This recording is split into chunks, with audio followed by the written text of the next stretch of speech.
Hello. I'm Lauren. I am Ken. And this is Paradise After Dark. Dark. Off topic. Off topic. Uncut. Hey, never mind. Ew.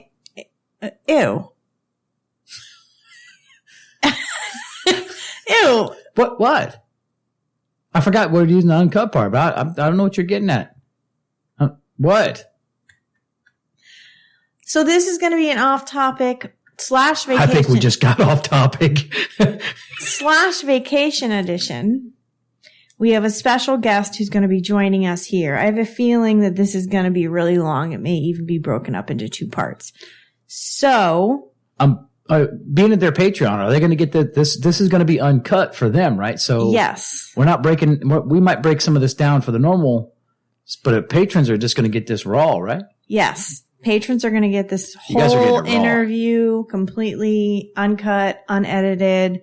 I'm sure it's going to be an interesting conversation. But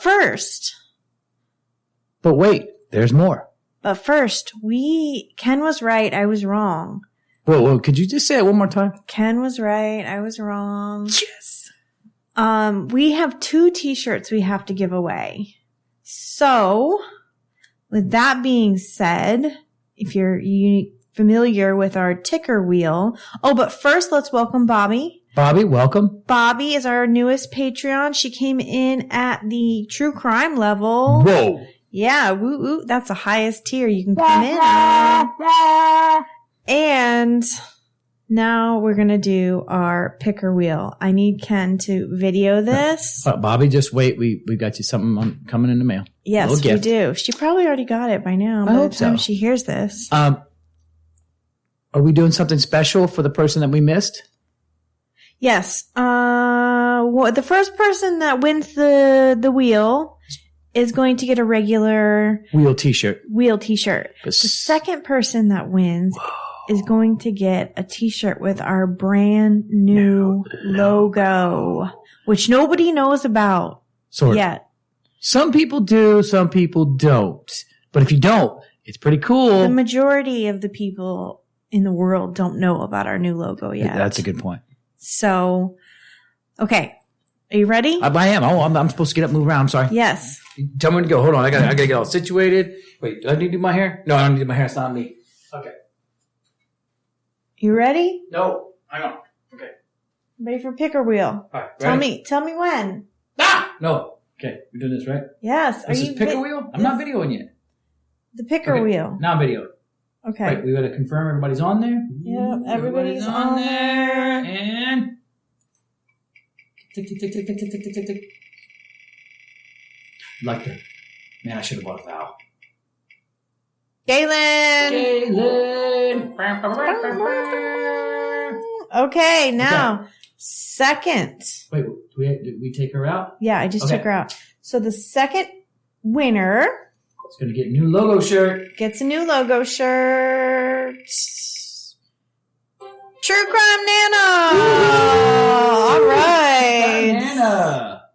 Woohoo. All right. So do I stop recording? Yes. Okay. Now that that's over with. What's over with? The picker wheel. We did picker wheel. We didn't pick or wheel. So now we are going to go into, we'll give you a heads up. We are going to be recording with Captain from True Crime Garage, who is one of our friends and also one of our favorites. I'd go so far as to say he's sort of a mentor of ours. But we are going to be discussing JonBenet Ramsey. And I know that's not Florida related, which is why I have included a vacation edition into this episode we're doing. So this is sort of like off-topic, uncut vacation edition. Well, one thing about us, I don't mean to interrupt you. Go ahead if you want to finish. No, that's it. With the thing about it is with Captain is True Crime Garage. If you listen to them, they've done an extensive amount of cases and dialogue on JonBenet, which of course requires a lot of research. Now, I remember the JonBenet case back when it first happened. Lauren remembers. I mean, most of you people already know the story. So we're going to kind of sit down with Captain here and we're going to just kind of discuss aspects of the case and talk about it, right?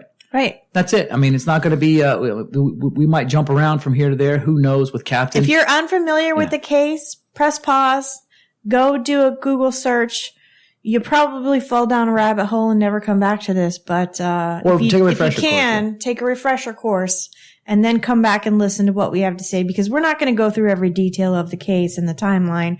We're just going to be discussing some key aspects of the case. This is what we call open book podcasting. Right. Except no books and nothing will be opened except a bunch of questions. But this is going to be exciting. I'm excited. Lauren's excited. And as always with Captain, it's a great time. Yeah. It's a great time. And very informative, too. We always learn something, which I think is one of the things that, why Lauren says it's kind of our mentor. So let's get into it. Let's roll. Okay, I am recording. And 1, 2, 3. Did you clap? Now do it again. 1. Yeah, but I think 1, 2, 3. Okay, you should be able to line that up.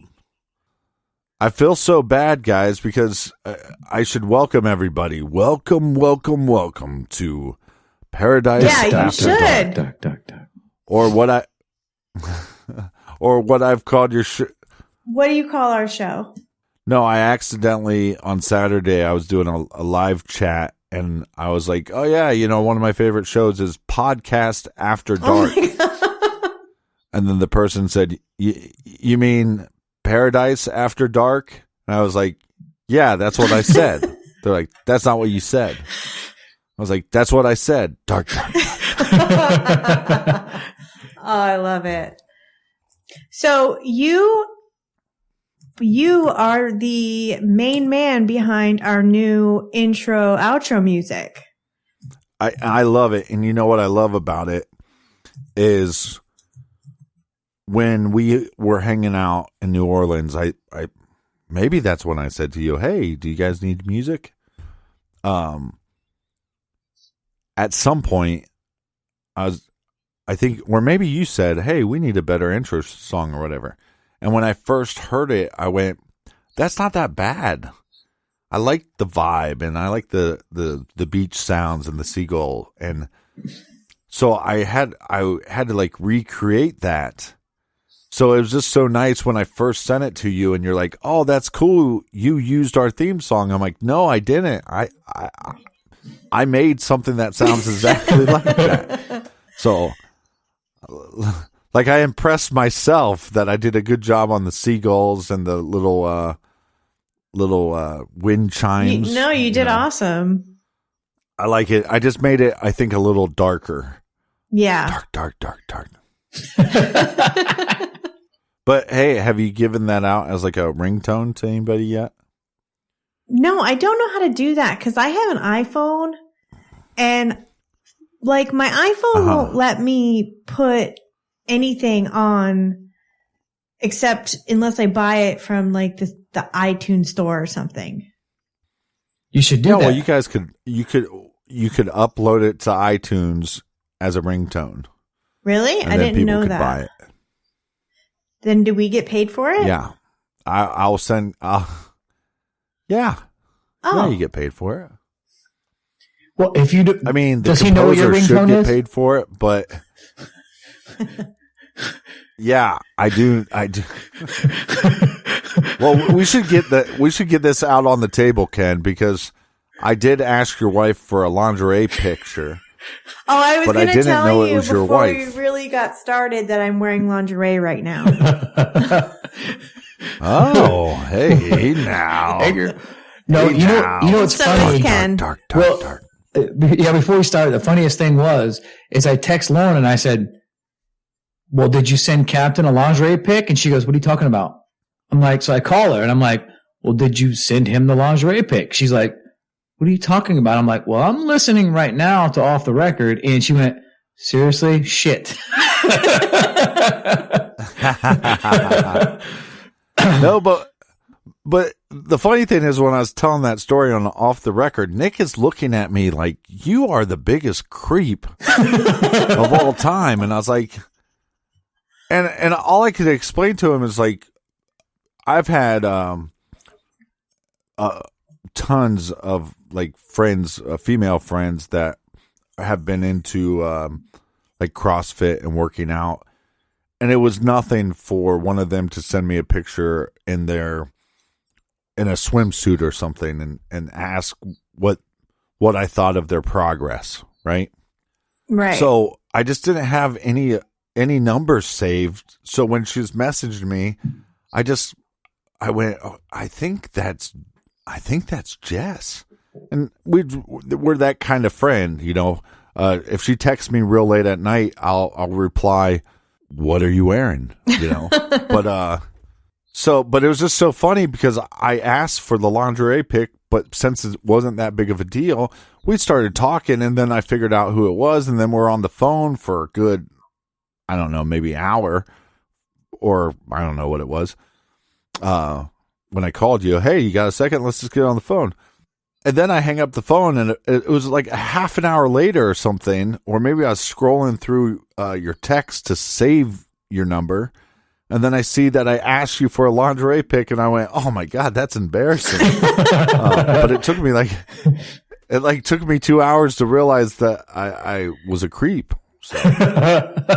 Dude, I think you're probably thinking you're more like embarrassed about this than I am. Like it really takes a lot to embarrass or offend me or anything like that. Well, no, I'm not embarrassed about it. I just wouldn't joke like that to a married woman. Yeah. Like that's not in my character, if that makes sense. We got you. Like I'm also like, and Ken knows this, you're a very attractive, beautiful woman. So of course you don't get all flustered when somebody asks you for a lingerie pic. I'm sure you get asked for that all the time.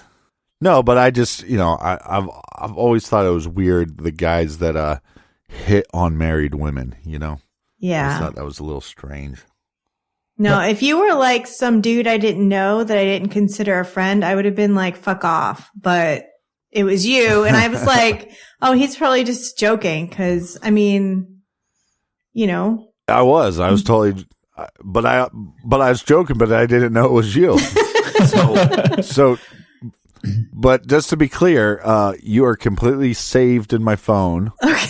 So I will know next time you message me, who's messaging me. You know what? I got a weird story that kind of like is along the same lines as I just got a new phone last week and I had you saved in my phone as Captain, but then I also had this other guy named Captain Joe, who is actually like a charter boat captain down in Key West. And it combined you and Captain Joe under the same contact. And I'm looking at it and I'm like, there's an Orlando area code and there's an Indiana area code, but I'm pretty sure Captain's from Ohio.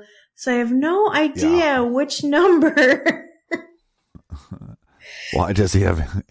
So if I just accidentally text you one day being like, hey, I'm down in Key West. Can you take us out on the boat? That's just me being stupid. I'll be like, sure. Send me a lingerie pic. Oh, shit. That's good stuff. No, but it's just, I think when it was just something weird where they were having an issue with my phone and they couldn't transfer my contacts. And like I said, I had all these friends that we got into CrossFit at the same time. I don't do CrossFit anymore. I haven't done CrossFit for the last 2 years, but a lot of my friends quit doing it. Then they got back into it, and they're just trying to see if they have progress. So I've got, I don't know. I don't know how many I have saved. They're just saved through like my text or whatever. So when they're like, hey, we can keep your phone like overnight and we'll fix your contacts, I was like thinking of all my friends in their bikinis and stuff. And I'm like, they don't want these guys looking at them. So I was like, nah, it's okay. I'll put my own contacts back in. And I think I added like 5 people and went, this takes too long. I'll just wait for people to message me. So. Oh my gosh. That's my story, and I'm sticking to it. All right. We'll let it. It's all good. All good. We're all friends here. Hey, you were right though. We just got emails yesterday that CrimeCon UK is a no-go. Postponed, yeah. Yeah, I mean they're in a whole different lockdown system. I think they're hoping to be somewhat back to normal by June, and I think CrimeCon was going to be in June, but they're not going to be fully back by then. Yeah. So, I was just over there for like 3.5 weeks. It's really weird to travel during lockdown though, because I couldn't go anywhere. It was like, welcome to England. Do you like your hotel room? Yes. Wow. Yeah. Well, we're in Florida and we've got Ron DeSantis, so we good. Not a lot of rules here. Yeah, you guys have been open. You guys have been wide open. Yeah, we actually have. Why? Yeah, it's full throttle in Florida. Open. Yeah, Nick was just in Key West last week. Oh. Yeah, he went down there for a week. I used to play down in Key West, do like a 2-week where we just play 2 weeks straight in Key West.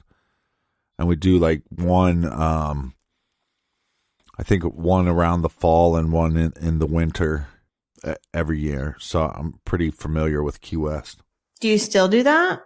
No, I just don't have the time. I mean, I think Monday I started work at like 8:30, 8:45, and I think I went to bed at 5 a.m. And then I started work at 8 on Tuesday, and then I finished probably 2:30. So my goal today is to be done before 10 o'clock. That's my goal. So. Well, we appreciate you taking time out of your busy day to talk to us. Yeah, it's just editing, editing stuff sucks. Yeah. So. Oh, believe me, I know. That's why everybody, but the people that are listening to this don't suck because they paid for Patreon. Yeah. And they support the show. And the ones that are listening, here's the thing you should do too. You need to have a tip jar, because there's some people that, maybe can't, afford $5 a month, or maybe they listen to a bunch of other shows. And so they're like, well, I don't need the extra content, but hey, I really love this show. And sometimes when you listen to like a really good episode, hey, I'll throw in a $5, I'll throw in a $10, right? Yeah. If it's a really good episode. Yeah. Tip jar, what's wrong with that? Bands do it all the time. Yeah. Yeah, we have to look into that. Well, we have a donate button. We just got to change you the name. need. We have you a need donate to sell your button. ringtone. Yeah, you need to promote your donate button a little bit more. Cool. Maybe I have not heard you mention it once on a show. You're right. I don't think we do mention it. It's just on our website. Yeah, and what's cool about the donate? I mean, that's how we do the beer fund, and people just leave cool little messages. And we, give them a shout out here and there. All right. Sounds good. Now that I've told you how to run your business. No. Let's get down. That's enough of the business. That's enough of the business. It's enough. Some lady messaged me the other day saying that she thought for like a year that I was saying that's enough of the beerness. Beerness? Like connecting business with beer. Oh my gosh. Like I was making up my own word. And I was like, so then I went around my house for like hours going, that's enough of the beerness. That's enough of the beerness. Oh my gosh. That's funny. Poor Frank. Oh, Frank. All right. I want Frank. I want to meet Frank. I'm a little bit obsessed with Frank whenever you post photos of him. Yeah, well, it's confusing because Frank's my mother's dog. Oh. And that's what's confusing to everybody. But she got Frank when I lived with her. After I got a divorce, my they don't know what my mom had. They don't know if it was like a mini stroke or if it was like a mild heart attack or something. But anyway, she was on vacation and she basically blacked out, but she felt like she's going to black out, right? So she ends up going to this like gas station, going into the bathroom, blacks out, smashes her forehead against the sink. She busted like every blood vessel in her face. Oh. She came home. She looked like The Walking Dead. Oh shit. Right? And I mean, it was awful. But the funniest thing about it, I mean, she's okay. But the funniest thing about it was the next day she had to get her new driver's license. Oh man. So I mean, it literally looked like she was wearing like Walking Dead makeup. And my nieces and nephews, when they came over, like they would cry when they saw her. Aww. So when I was going through my divorce and I was moving back home from Indiana back to Ohio, and my mom was like, well, how about you just stay with me for a couple months, so you can apply for jobs, blah, blah, blah. Well, she had this accident, and then I was looking for apartments and stuff, and she just seemed really concerned that I was moving out. So I just went, well, what if I stay here a little longer? You know what I mean? And she was like, oh, you don't have to do that. I'm like, yeah, you just smashed your face. Yeah. So maybe I should just. So one day I was on the phone talking to somebody, and I said, my mother doesn't like the smell of coffee. She doesn't drink coffee. And she's never owned a dog. And so I was telling somebody, look, one of my rules is if you don't drink coffee, you're a psychopath. And if you don't like dogs, you're a psychopath. And you're definitely a psychopath if you neither one, right? So I get off the phone and my mom goes, I don't drink coffee and I've never owned a dog. I go, that's because you're a psychopath, Mom. And like maybe like 2 weeks later, Frank showed up. I was like, you got a dog? And then she said to me, well, I don't like coffee. So I was like, and so, yeah, I stayed with her, at first it was just, like I said, it was nice to be there and back at home and she, she was helping me out, so I can get a job and all that stuff. And really, if it wasn't for my mother, like, I don't think the show ever would have taken off, because I think we recorded a couple episodes but never released them. And then I kept on applying for jobs and I kept on getting turned down, which never happened. And I just told her, part of my plan was a podcast, but it was a small part of my plan. And I said, can you just give me like 6 months to try to get something going? And which she was fine with, because, I was going grocery shopping for her. I was cutting her grass, I was doing all, which everybody hears and they're like, oh, you're such a good son. I'm like, nah, I bitched and complained the whole time. But no. And but it was just funny because it's like she gave me permission to be like, she basically said, if you believe in something and you think it can be successful, you need to see it to the end, So I think most people, if they told their parents, I'm going to start a YouTube channel or a podcast or whatever, they'd be like, yeah, good luck. Yeah, exactly. What do you think would happen if, like, you told your spouse, hey, I want to quit my job and really make a go at this and start releasing every week instead of every 2 weeks and put my all into just the podcast? Do you think that would work? Do you think that the spouse would respond favorably? They'd kind of look at you crazy, but but you could always go down to part time. Oh. And yeah. I'm just Ken's looking at me like I'm crazy right now, which is kind of what I was going for anyway, so. It's just hard. I mean, our biggest struggle was when it started taking off, and it needed more time and attention.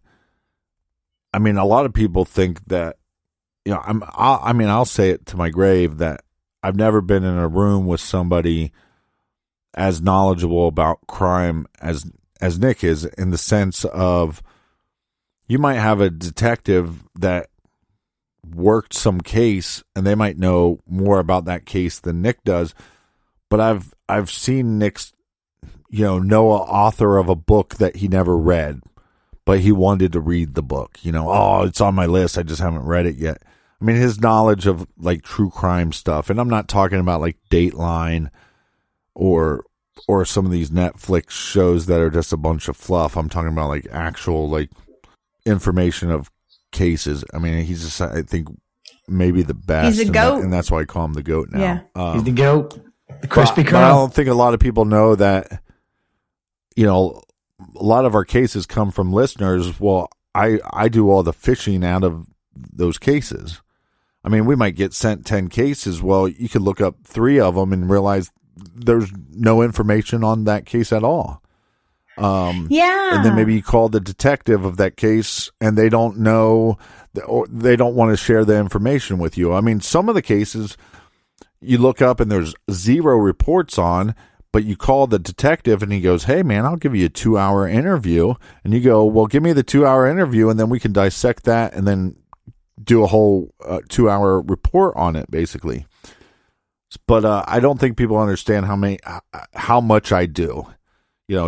I design every shirt. I design the website. I run the blog. I post everything. I edit every show. I do all the music for the episodes. I run all of our social media.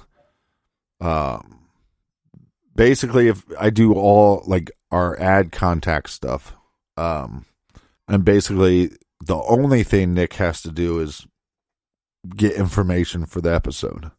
Most of the time he's, and again, most of the time he's not even picking the case. I'm telling him, "Hey, this week's case is blah, blah, blah." You guys complement each other very, very well. The way it works. Oh, I'm sorry. No, I was just saying, you guys. For people listening, Ken's further away from me than Lauren is. Yeah, I'm distant. That's just me, how I operate. But that's... No, I said you guys complement each other. I mean, it's like you guys work together and it's like a perfect mix. Yeah, well, and I also think that sometimes people will listen and they'll go, "Oh man, Nick knows a lot about the case and this other guy is just saying stupid shit." And I'd say, hey, that's fair. But you also develop kind of characters on the show. And I mean, one of the, I think, misnomers of our podcast is, if somebody gave you a chance to drink with one of us, party with Nick. He's more of a party guy than I am. But if you listen to our show, you'd be like, yeah, I have a beer with the captain and I'd love to sit around and talk true crime with Nick. But the truth is, Nick probably doesn't really care to sit around and talk about true crime with anybody. Like, he likes to talk about it, maybe a couple people, and that's it, right? Yeah. He'll drink with anybody, where I'm more likely to be drinking a coffee, and I'll talk cases with anybody. You know what I mean? Yeah. So I think it's just funny how it kind of comes across, and it's not intentional, but it's just kind of how it's been, and you kind of fit into your little role. So right. That's why our show is the way it is. But it's so funny when people are like, "Oh, I can't wait to have a beer with the captain." And I'm like, "I'll probably be in bed." And Nick will be partying until 6 a.m. So he likes to party. Well, you were partying up pretty good in New Orleans. Yeah, I drank a lot. Well, no, I mean, yeah, but Nick's the guy that can start drinking at like 10 a.m. It's 10, crack a beer. I'm more, let's do shots. That's true. I'm more like, if we're going to drink in the morning and then let's take a nap and then let's get back up and start drinking again. Yeah. That's more Nick's vibe. Mine is more like, we're starting now. Let's go to 100, So, and like, I could probably drink more shots than Nick without getting sick, but Nick could drink way more beers than I could without getting sick. Oh man, are we going to talk about JonBenet? Well, anytime somebody says, "Oh, I want to start a podcast," if you can do it, I can do it. I go, "Have you ever talked on the phone with me?" Yeah. I can go 6 hours. And then if you ask me what we're talking about, I'd say, I don't know. I have no clue. We're just talking here. Yeah, last time we spoke, we were supposed to talk about JonBenet, and we ended up talking about Nick or Lance and Tim and Lance, and then Bill Rausch and the Maura Murray case, yeah. All this crazy different stuff. And we were on the phone for like an hour, and I had to go because I was at work, and then we didn't even say one word about JonBenet, but we were supposed to be talking about JonBenet. Well, I think this all that came. No, I was going to say it came about a picture, right? Yeah, it all came about because one of my coworkers asked me, "Have you seen that picture of JonBenet with Ghislaine Maxwell in the background?" And I was like, no, I had never even heard of this. So right. I Google it and I'm like, oh shit. I look at it and when you first look at it, I admit it, I got excited for a second because I was like, oh shit, this is big. And so I immediately text you, Captain, because I'm like, he'll know. He'll know. And then when you said, yeah, that picture's like 20 years old, blah, blah, blah. And then I look at it again and I'm like, yeah, you're probably right. I don't think it is. It looks like Ghislaine Maxwell, but it probably isn't. But then that's how we got on the subject of JonBenet. And well, and I think the thing about the picture is, I'm not saying that it's not her. It possibly could be her, but if there is some weird connection with the Ramseys and Jeffrey Epstein or Epstein, however you want to say it, if there's some weird connection between those individuals, this is a family, and also John Ramsey, because of his position at the time, high up there in the tech world, could have made a lot more money. But obviously his daughter was murdered, and he's basically spent his whole life trying to solve that case. So, and probably spent every dime he ever made trying to solve that case. And then everybody wanted to separate themselves from the Ramseys, so he wasn't making as much money as he was before. But there would have been tons of pictures. I mean, every Christmas party that they went to, everybody took their own pictures, and they always took group pictures of the adults together or everybody together or all the kids together. So I don't think there would just be one picture where you see 1/8 of her face side angle. Yeah. You know what I mean?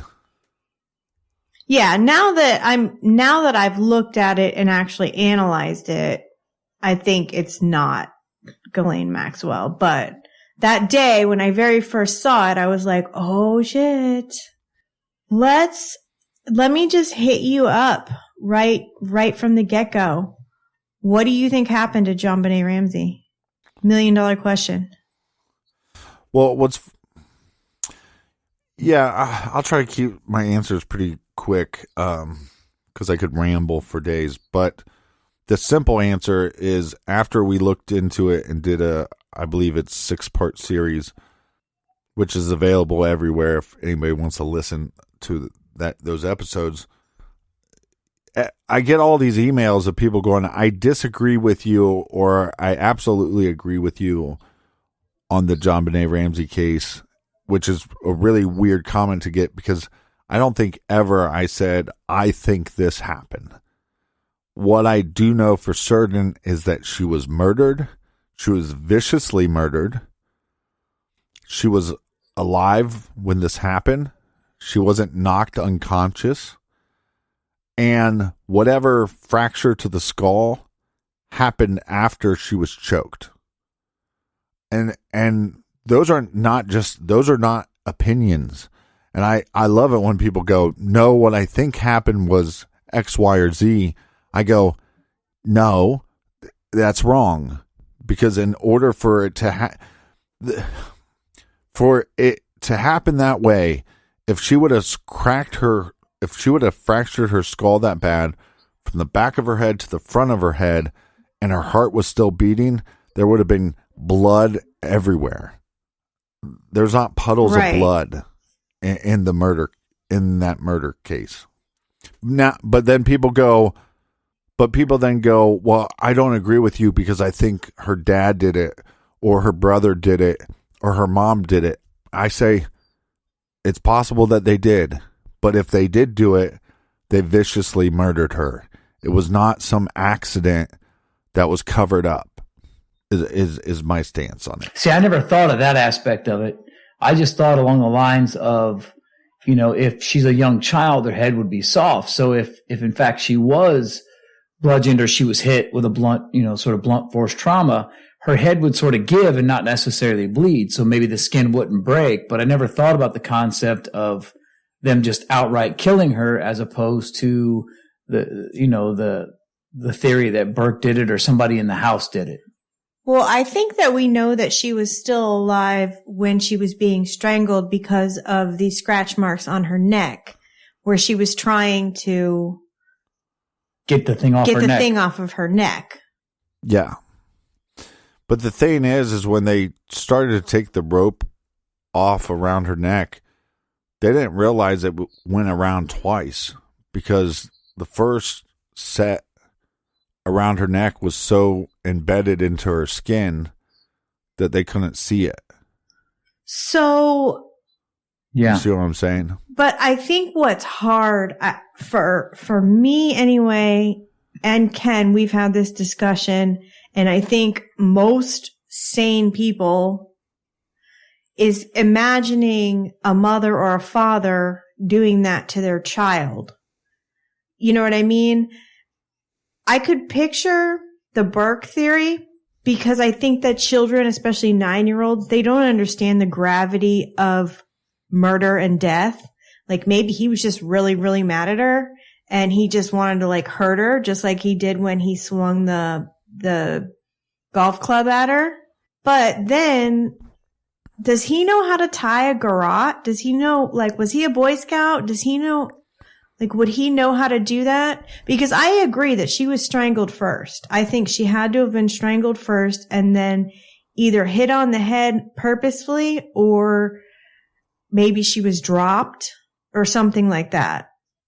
Now, if you want to go with the Burke theory, the way that would have to go down is, let's say he was sitting there eating his peaches, right? Pineapple. Or pineapple.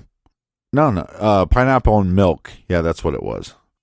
So let's say he was sitting there eating his pineapple and milk and she came by and she grabbed a piece and he got mad and he took that flashlight and he hit her and it made a small fracture in her head, right? She might not bleed from that.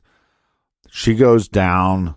She then again has to be conscious and then he has to put the rope around her or maybe Patsy puts the rope around her neck, decides to start choking her. At that point, JonBenet is fighting back. She's scratching the person. She's clawing at her neck to stop the rope. Patsy, John, or Burke would have to sit there and strangle her so hard that the first wrap around her neck disappears into her skin. Then she dies. And then at some point, they either hit her on the head again or they drop her. And if you do it in that order, it makes sense. It could have been John, Patsy, or Burke. Well, see, and that's kind of where I struggle because if you would think that if Burke hit her over the flashlight out of anger and Patsy or John saw this or seen this, however, Lauren gives me shit about how to say that.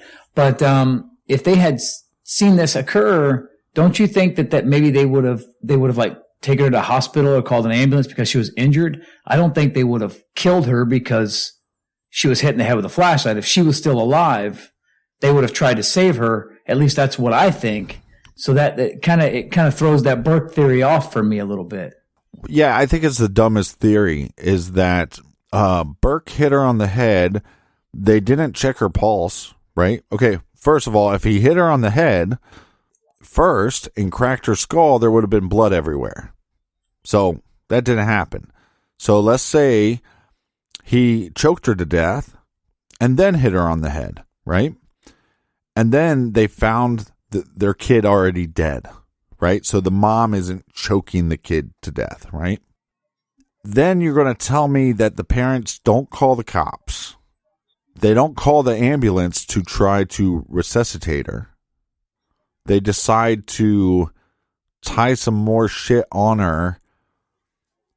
I think most people call it digital manipulation or some form of molestation with the handle of the paintbrush. So they diddle her with the paintbrush, and then they call 911. Oh, and by the way, they wrote a really crazy ransom note so they can cover this up because they're afraid that they're going to lose Burke. And they're so afraid that they're going to lose Burke because John already lost one of his daughters in a car wreck. Now he's losing his other daughter. He can't afford to lose Burke. This is the dumbest theory ever, and the reason why is because Burke hit her in the face with a golf club, and he got nothing, no punishment whatsoever. If he would have choked her to death, he might have spent some time in a mental institution or some kind of rehabilitation. He would never probably went to juvie. Right. You see what I'm saying? It wouldn't have ruined his life. It wouldn't have taken him away forever. And if your kid just killed your other beloved kid, you're trying to tell me that they want to save him so badly that they're going to cover up all this shit and not try to get him help so he doesn't kill somebody else? It makes zero sense. And then on top of that, a lot of people misunderstand this. Burke was left alone with authorities for hours to be questioned the day they found JonBenet. Don't you think if you covered it up as a parent that you would be scared to death that your kid that's a little off is going to start spilling the beans? That's a good point. It makes no logical sense. So you lean more toward the intruder theory. No, I lean more to whoever killed her on purpose. It was violent. It was not an accident. Now look, she wet the bed.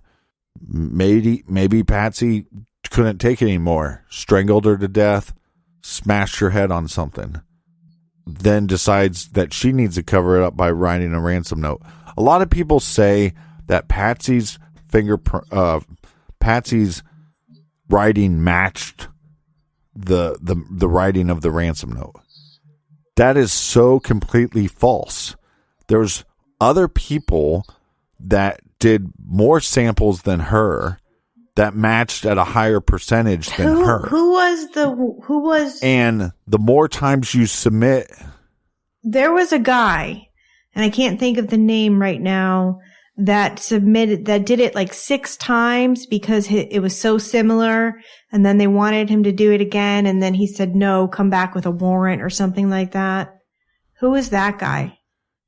Yeah, that was one of John Ramsey's partners. Okay.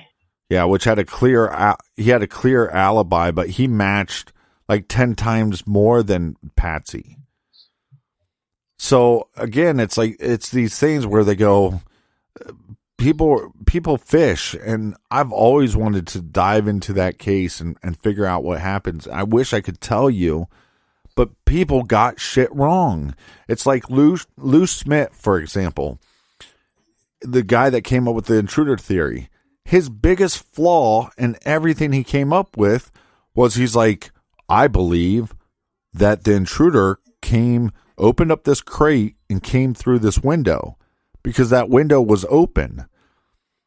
But what they noticed and what detectives noticed, other investigators noticed, web sleuths, everybody noticed, these cobwebs weren't disturbed. Right.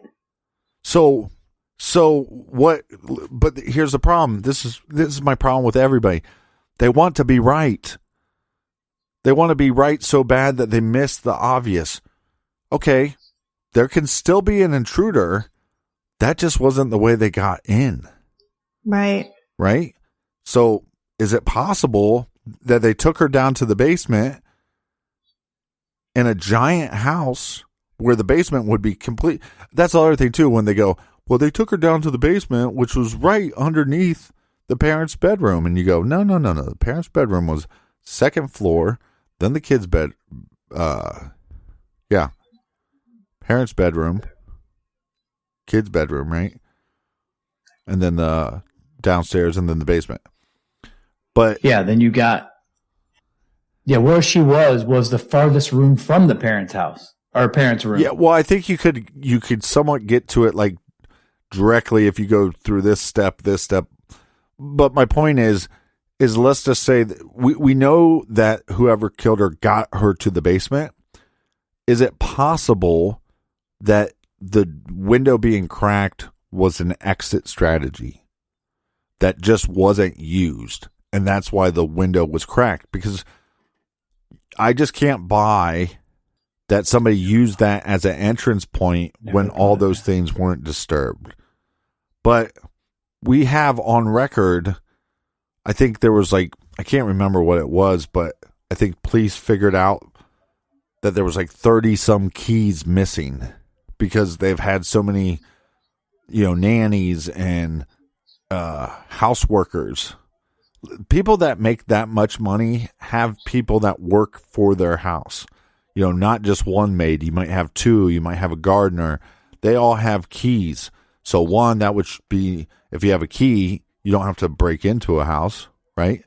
Some friends and family members had keys, but it was also common that they left windows unlocked or windows open or doors open. So, and there was also reports from police officers saying that there was doors open or doors cracked or doors unlocked. So again, okay, Lou Smith comes up with the idea that there's an intruder. Maybe that's possible, but he didn't go through that window. But that doesn't mean there couldn't have been an intruder. And if you look at her balcony, I know a lot of fit individuals that could have climbed up on her balcony, no problem. I mean, because it's the only one that's open. The bottom floor balcony area and the top floor of the Ramsey's bedroom were glass windows, but her balcony was an open balcony, wasn't it? A little tiny ladder you could have got up on her balcony. So, but that's where people really screw up, and that's why I love talking about this case. People screw up because they go, well, see, Lou, I don't buy the intruder theory. You know why? Because they know that nobody came through that window because of those cobwebs, you see. And I go, that does not mean there wasn't an intruder. All that means is that they didn't go through that window. Yeah. I honestly didn't even think of that. Whenever I think about the intruder theory, I always think about that window.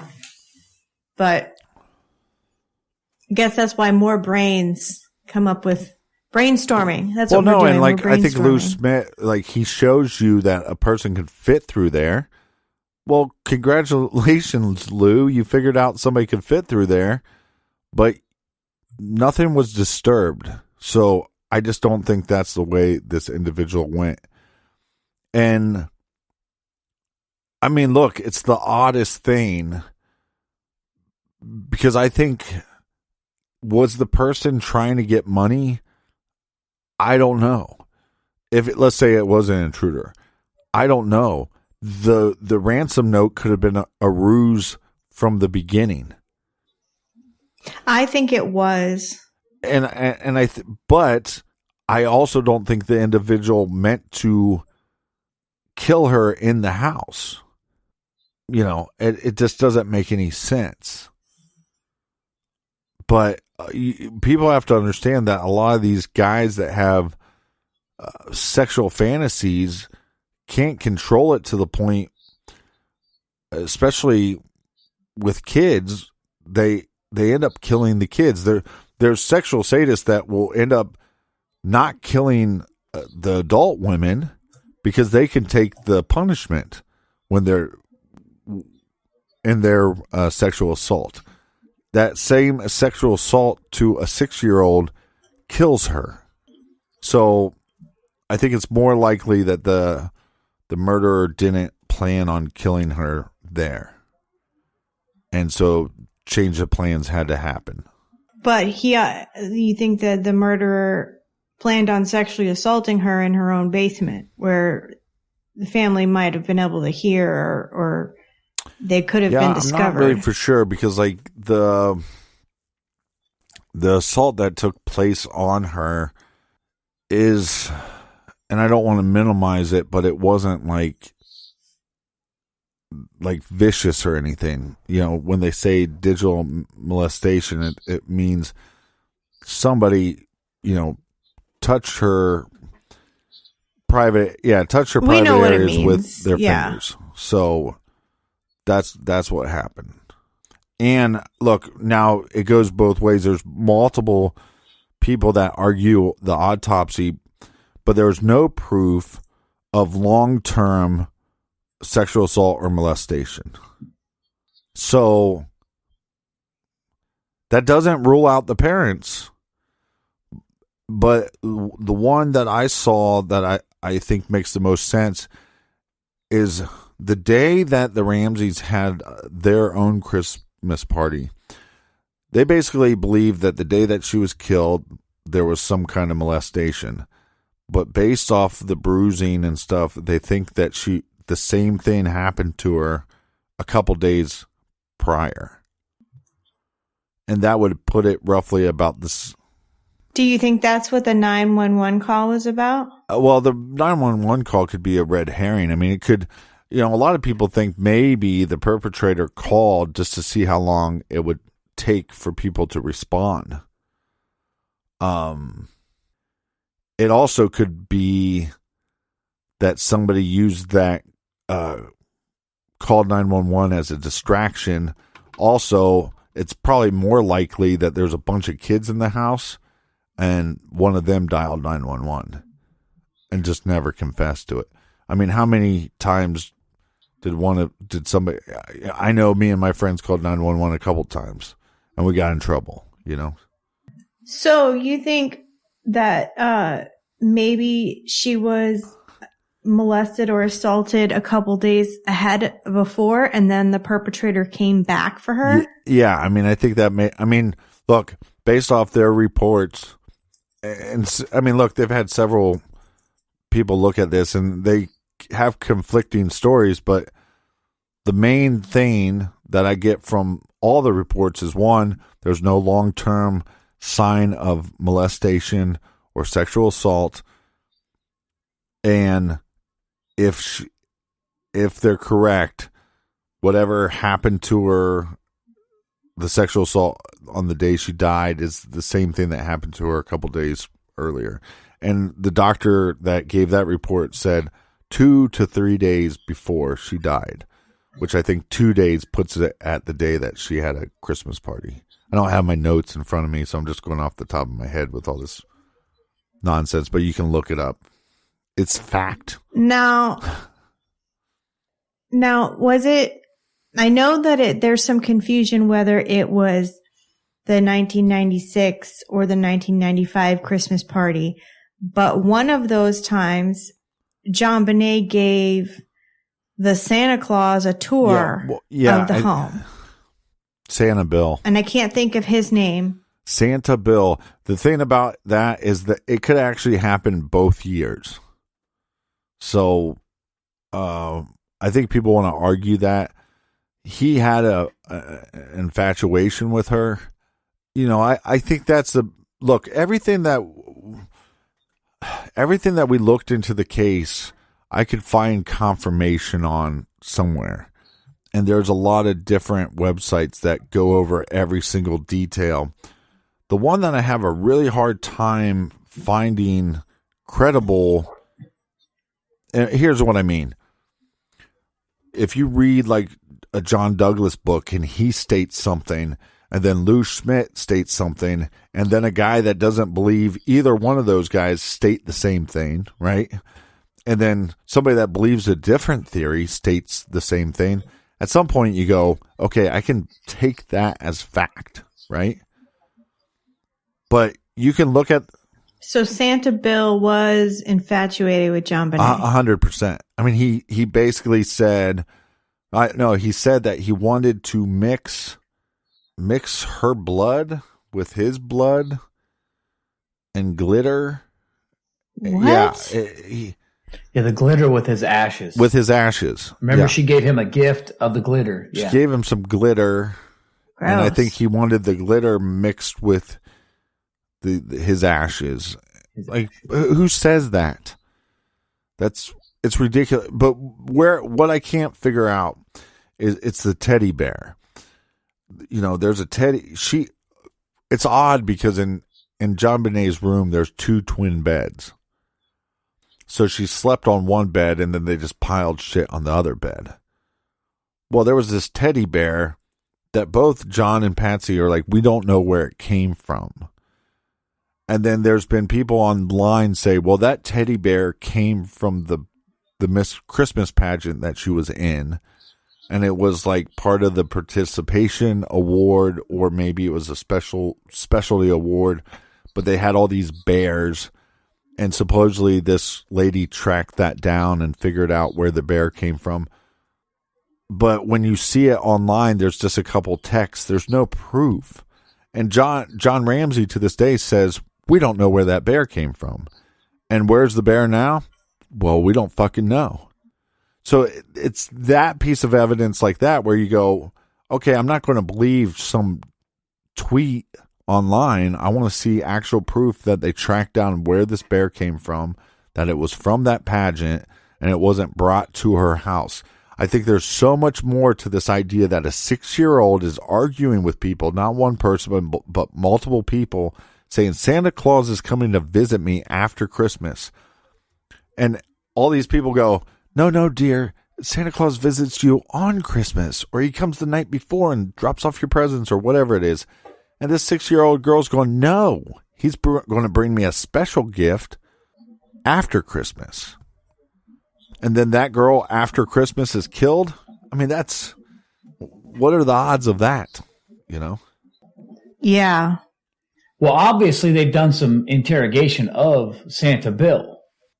Well, I think he's dead now, isn't he? Yeah, he's dead now. The tricky thing here is the house is so large. I mean, we're talking, I don't know what it is off the top of my head, but I know it's over 7,000 square feet. Yeah, it's over 6,000 square feet.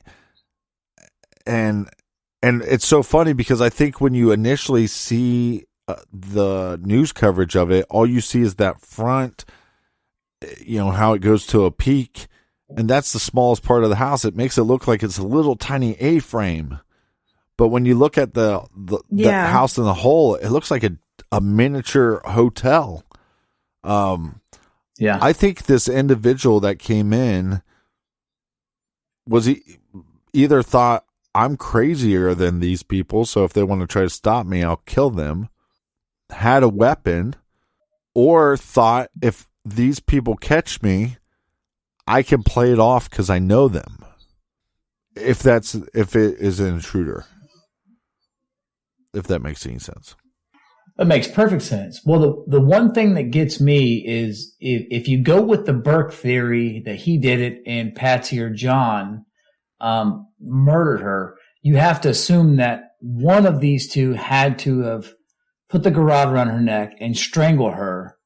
And the thought of a parent being able to do that and then talk to investigators and have people come over, I have a really hard time thinking that that's a possibility that they could do that. I mean, I know Chris Watts got away with it and could do it. But I just can't picture like Patsy Ramsey strangling her daughter after. I just have a hard time with that. Yeah. If you go with that theory. Yeah, but hold on. Chris Watts didn't get away with it because right when he did a polygraph, they said, "Hey, Chris, we know you're lying. It's coming back deceptive." Yeah. And that was by wherever Chris Watts lives. He or she is not the highest tech individual of a polygraph machine. And I know a lot of people don't like them, but Patsy Ramsey and John Ramsey took 3 lie detectors each. They took 3 lie detectors each, and they were all administered by an FBI agent that his job was to train other FBI agents on how to administer the test. So they gave them 3 different tests at 3 different times, and they all passed. There was not one that came back inconclusive. There wasn't one that came back deceptive. And it could come back deceptive if you're just like too tired or too ramped up on coffee. They passed with flying colors all 3 times. And then people go, well, yeah, because they covered it up. Well, don't you think they asked them, did you murder JonBenet? No. Do you know who did? No. Did you cover this up? No. Do you know who killed her? No. You know what I mean? So, yeah, I think this idea. And look, CBS comes out and does a whole documentary that Burke did it, and this is how it went down, and they left out all this information. And guess what? They got sued for hundreds of millions of dollars. And guess who settled? CBS. If that was the correct information, they would not have settled. If their documentary was true, my favorite author always says true with a capital T. If it was true with a capital T, they would have won the lawsuit. They wouldn't have settled. So anybody that saw the CBS report and says, well, I saw the CBS report, I think Burke did it, look, I watched it and I walked away going, oh, I don't even need to read about this case anymore. Burke killed her by accident. That makes sense. Move on with my life. Until you start reading and you go like, what? These assholes left so much shit out of there. Just so much shit. Yep. And here's the other thing too is her head was the fracture of her skull was so bad, but it didn't pierce the skin and there was no blood. So if Burke hit her by accident and she was unconscious, they would have no way of knowing how bad of the damage she did. Because one of their arguments is this fracture is so bad that she probably would have been permanently brain damaged. Well, you can't see they couldn't see. The police officers didn't even know that she was hit on the head. The medical examiners did not know she was hit on the head until they actually opened up her skull and cut open her scalp. Then they could see the fracture. See what I'm saying? Yeah. Sorry, I get into this case. No. Well, that's one of the things when listening to your guys' episode, what really got me was your theory when you talked about the after the fact that they tried to take her out of the house or crawl through the window and drop in the suitcase. I never even thought about that kind of concept that, it happened after the fact when they were trying to like take her and then realized, shit, I can't get her out of the house. So I'm just going to leave the ransom note and get the hell out of here. Well, no, a lot of people that think that there was an intruder believe that the intruder was in the house before they even got back home, because the house was so big that this intruder could move around the house freely and not be detected. Or he had such a good relationship that if somehow they caught him in the house, he'd be like, oh, I'm stopping by. I was just stopping by. Whatever, right? So a lot of people think if it was an intruder that the note was written before anybody got back. So the note was done And I think at some point, if they decided I can't go out the front door or I can't go out the back or whatever, I'll open up this window. I'll try to get her out of the window. I think the suitcase would have fit out the window, but maybe they physically couldn't lift her. And once they and then they dropped her. They might not even have known once they dropped her that they cracked her skull, because her heart at that point would have already been stopped, and so there wouldn't be blood. And then they panic and they just take off. And when they take off, once they panic and take off, now the ransom note just doesn't make any sense. Exactly. Well, that's why I said when I listened to that episode, you brought up the suitcase theory. I thought, or whatever, the suitcase theory makes sense because, if they put her in there like, okay, well, I'm going to just like take her out in the suitcase and then throw the ransom letter down, and, she's already dead, but I'm going to get her out of the house so that way, she's not found and I can buy myself some time. That makes sense to me that, she would have dropped the suitcase, or someone would have dropped the suitcase and been like, well, shit, I got to get out of here. And then they just pulled out of the suitcase and then set up the scene and then hauled ass, but threw the ransom letter down. That's where it gets confusing, is why leave the ransom note if she's already dead? And I guess that's where I get confused on it and lean more towards Patsy. But then it just the whole thing doesn't make sense to me, as if she found her daughter there, why would she leave? Why would she write the ransom note? What would she have been covering up if in fact she had no involvement? Yeah, I think the thing about if an intruder wrote the ransom note earlier, it could be as simple as they heard something and they got spooked and decided to take off. They might have left the house and 2 seconds later went, oh my God, I left the ransom note. People do forget things from time to time. But, this case is so frustrating because the amount of misinformation is just mind-boggling. When the police come out and say, look, we think it's an inside job. Well, why? Well, there's no footprints. Well, right when you hear that, any smart person would go, wait a second. There was no footprints going into the house and it snowed? How did they get in the house without getting footprints everywhere? Until you realize, there was snow on the ground, but not everywhere. The whole back of the house, there was no snow, even in the grass.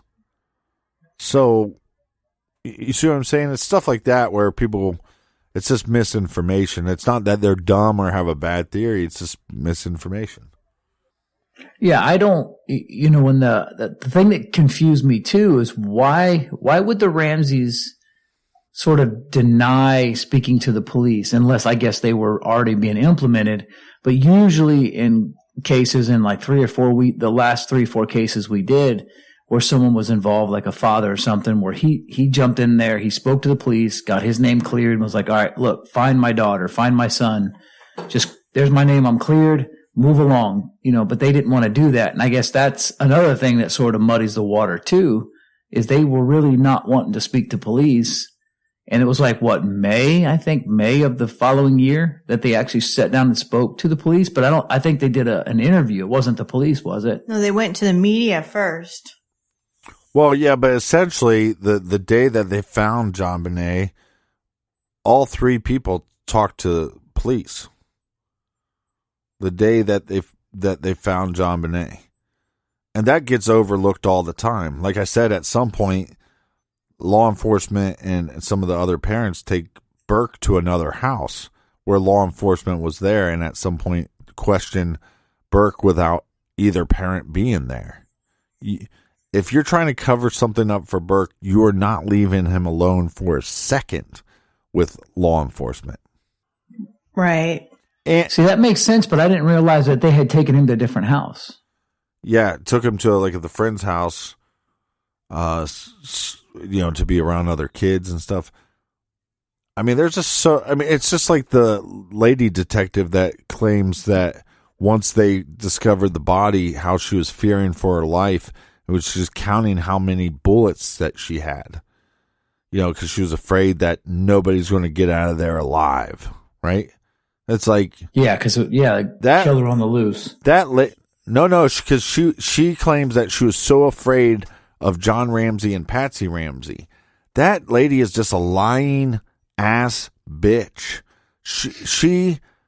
Her initial reports was she didn't think that the family was involved at all. She never mentioned once being scared. She let contamination happen in that crime scene. And I think instead of letting people nitpick that and going, it's because of you stupid bitch, that we haven't solved this case. You can't let the parents sit there and hug her over and over and cry over and over. You have to explain to them, you have to get off your daughter. You have to stop touching your daughter. This is a crime scene. You're contaminating it. You see what I'm saying? But she wants to sit there and say... Yeah, that was the Detective Arndt. Yeah, look, everybody... Yeah, Detective Arndt. Most people that investigated this case wrote about it at some point to make the almighty dollar, right? I think this was her way to have a story that was unique, and this is how she could make a buck. Yeah. I mean, look, her story changed. So that's all we know is at the beginning, she didn't think they were guilty. She didn't look like she was crazy. And then her next story is, I was fearing for my life. I was counting how many bullets I had. Okay. Well, I don't see evidence of that. Yeah, that's serious embellishment. Well, it's the pendulum swinging too far and too fast. Yeah. Well, like I said, and you look at, if the letter itself, I mean, even if you do, the only thing that really gets me, if you look at the ransom letter, or as I call it, the Ramsey letter, if you look at that particular note, the only two things that get me was the foreign faction, which makes no sense to me, and the fact that they used the accent for attaché. And other than that, I mean, the letter itself just looks like somebody trying to write a bunch of, like sitting there trying to write something. And like you said, if they had time to sit in the house and write the letter while they were out at the Christmas party before they returned home, and they just sort of sat and wait, I just don't get, like the JonBenet part, because the accent got used. Somebody who knew her name or knew her would have sort of used the same aspect. I get confused on the letter, and I know there's so much to dive into with the letter. What is there anything in the letter that you find sort of points to someone particular? I don't know if it points to somebody in particular, but I think it does. I think one, John Douglas and an FBI agent that he trained that initially was looking into the case, they both said that the perpetrator was of an age between, I want to say, like 18 and 20. Now, what we were talking about on this week's episode was the hardest part about profiling is the age component, because you can have a younger age maturity level.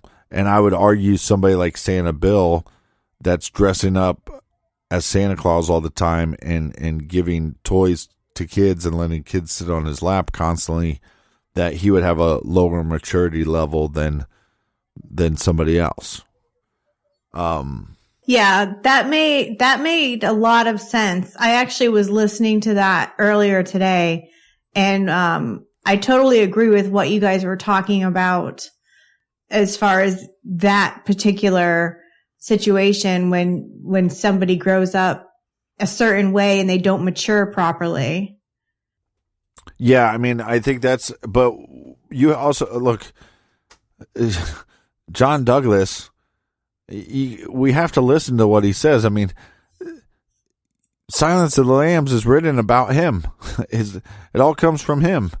Hannibal Lecter, all that stuff. Oh yeah, I've read everything John Douglas has ever written. Yeah, and look, I mean, he was so excited when the Ramseys called him to possibly be involved, because he thought, as from the outside, he thought, because he's hearing misinformation, he thought instantly, these parents are guilty.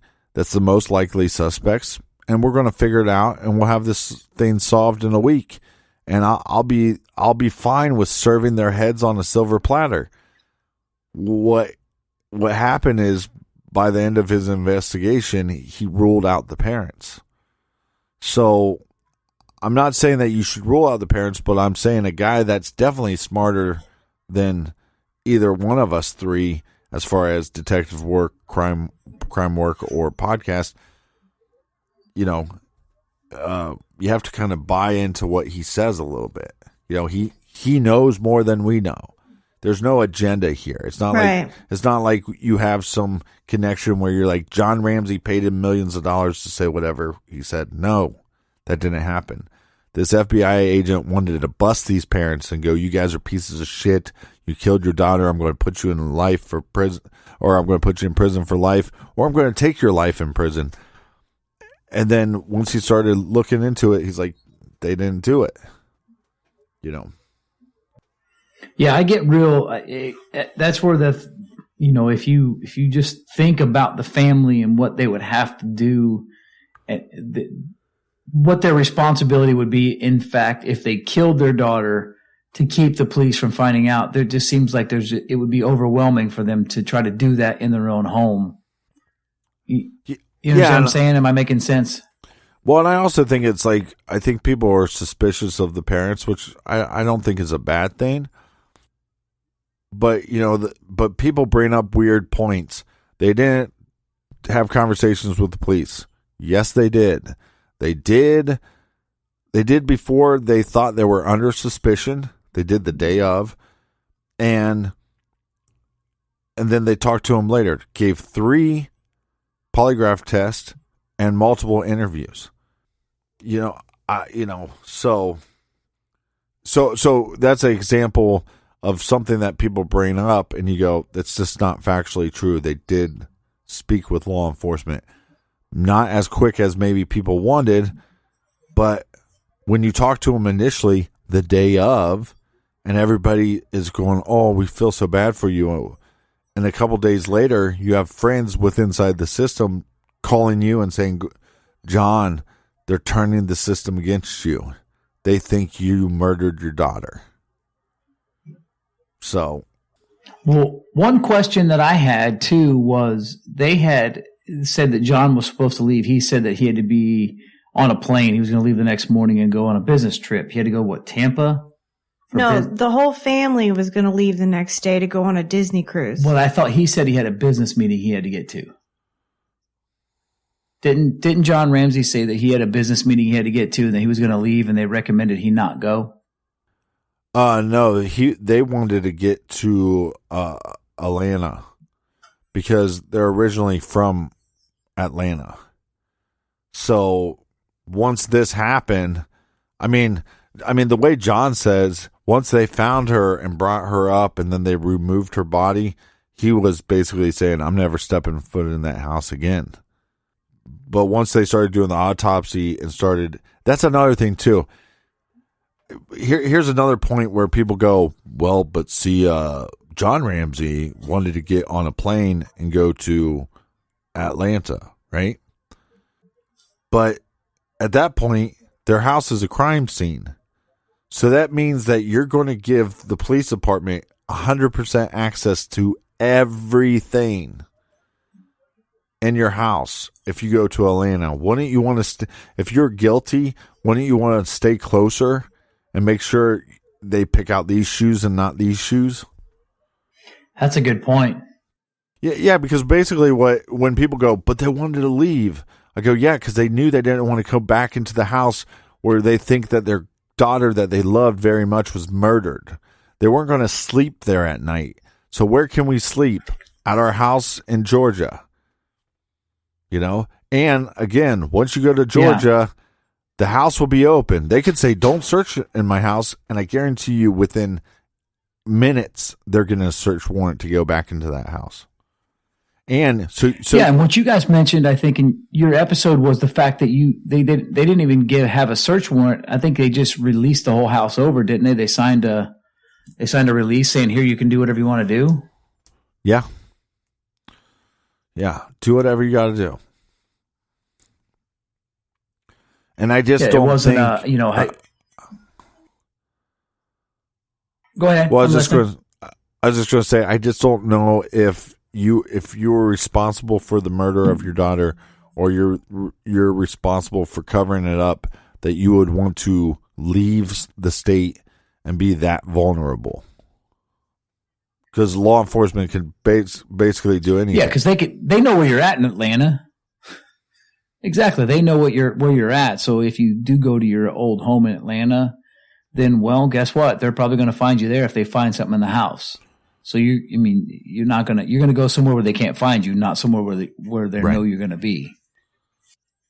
That's the one thing about this case that drives me nuts is there's just so many different theories and there's so many paths, but yet, it's like you say all the time, the rabbit holes, when you hit them, it's tough, because there's so much open to scrutiny that it kind of forces you to travel those holes and there's really no end to them.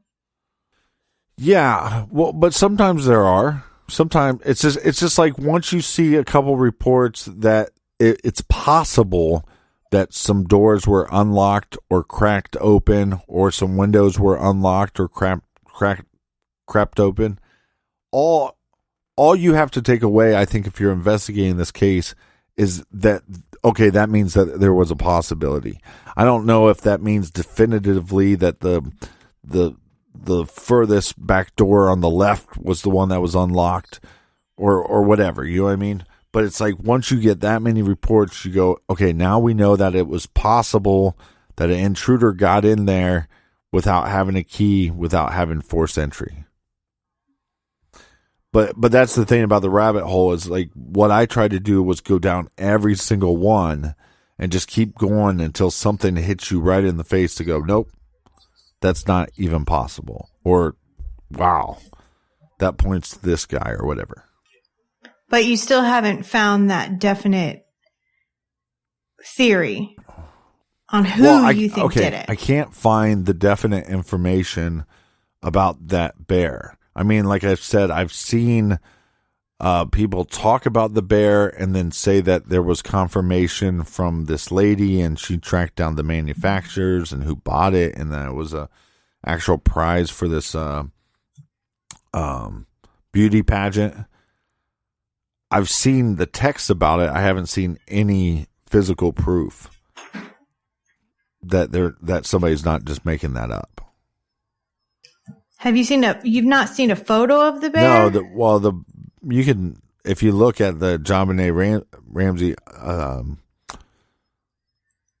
if you look at the pictures of the crime scene, you'll see not on her bed, but the second bed, you'll see the teddy bear. And again, the parents don't know where it came from. So I believe the mom would know if she won a bear or not. So this kind of makes me think that lean more towards the Santa Bill. Yeah, one of my thoughts is like, here's what I tried to do. Start with, if this is true, then this has to be true, right? So if Santa Bill, it's possible that Santa Bill had a key at some point. Maybe he didn't. And Lou Schmidt tried to do this, but I don't think Lou Schmidt did it that great because he would bring in the taser idea and this idea and all this other stuff. I think chances are this person knew who she was, or she knew who this person was. She could have ate some of the pineapple, right? It could have been her having a snack. It could have been this perpetrator that, fed her the snack. People go, well, there's no fingerprints. Okay, well, there's a thing called gloves. So I think this individual right, gets her downstairs, might not have to tase her, might not have to lure her with some trickery. She knows that you're supposed to be meeting her that night. So you show up. And maybe you show up dressed as Santa Claus, and she goes, oh, see, I knew Santa Claus would come. Well, here's your present. It's a bear, right? And I think one of the reasons why Santa Bill is a good person is even the stylistic of the bear that, the one that they believe came from a pageant is stylistically similar to the bears that he carried around. And we know he's obsessed with her or was obsessed with her. We know that she told people, Santa Claus is coming to visit me on the night that I just happened to die. Right? And I think his alibi is related to family, so don't buy it, you know. But also makes sense too, because we have evidence that she was in the suitcase. There was a suitcase that was underneath one of the windows. And so some people think, oh, well, that might have been a step stool for the person to get up and get in the window. Maybe, but I think it's pretty strong proof that the fibers on her clothes match fibers in that suitcase, so she was in that suitcase for a period. So is it possible somebody as old as Santa Bill decided to try to lift her out the window and dropped her? You know. Yeah, I could buy that. Well, I had never heard that theory till I heard you guys talk about it on your episode you did. I think it was a 4-part series or something, but on your episode you mentioned that, and that kind of opened my eyes to like, holy crap, I never even thought about that somebody like, you know, was trying to move her after her death and then caused the injury. Yeah, because I think it's also possible that you have a garrote, because you need a choking mechanism that you can control her with one hand, where you don't have to use two hands. Well, you're playing flicky with the other hand. You see what I'm saying? So yeah, yes, yeah. So to me, like when people go through the whole JonBenet Ramsey thing, you have to kind of go, okay, well, if A is true, then B is true. And then if A and B is true, then C is true. And you're going to have to maneuver around the rabbit holes. But you see what I'm saying? Like I do that a lot with, okay, if it was Burke, if he hit her first, it couldn't have been that hard. Because obviously she would have died. Or it would have cracked so much that she would have bled out. Well, and then you have to assume that he hit her hard enough for her to be unconscious enough to where Patsy would have came in and killed her to make it look like this and do the cover up. That's why I said that's where I struggle, because you have to, if you're going to believe the Burke theory, you have to assume that Patsy would have had to have killed her, or John put the garrote on there and strangled their daughter, which I can't fathom somebody doing. At least a parent.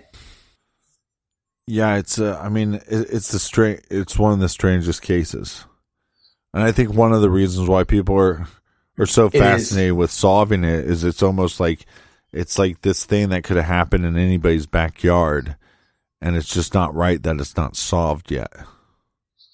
Well, that was going to be my last question for you is, do you think it'll ever be solved? Well, here's my issue is like, so they have DNA, but I think it's a mixture. And if you read the DNA report, it even says a mixture. Now that mixture could be as simple as 2 people, or it could be 5 people.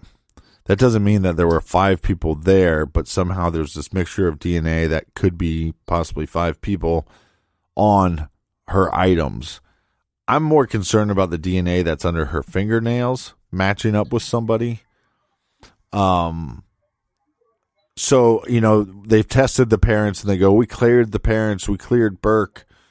I don't know if we can, I don't know if we can clear him definitively. Yeah, I don't know if we can clear them definitively,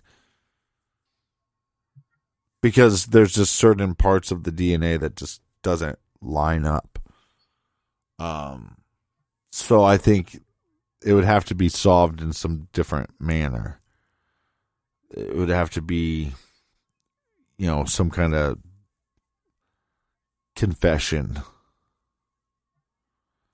But it also might be too late, because there's a lot of people a part of this this case that are dead. That are dead. Or it's also just, I mean, I know there's been a bunch of people that came forward and be like, I killed her. I was there. It was an accident. And you're just like, you're a loony bin. You weren't there. Right. You know? Yeah, it's just there has to be a twist somewhere. Well, we should get Paul Holes on this. But I hope. Yeah, I don't think he knows what the fuck he's talking about. So, Damn. no, I think he's a great guy. But you know, I've told this story a bunch about the Golden State Killer because I find it to be hilarious. This guy jumps online. His dad would work with some people, right? Came to find out that later on in his life that his dad would break into houses sometimes, or sometimes steal cars or whatever, right? So this guy just happens to one day go onto a Golden State Killer blog or chat room, right?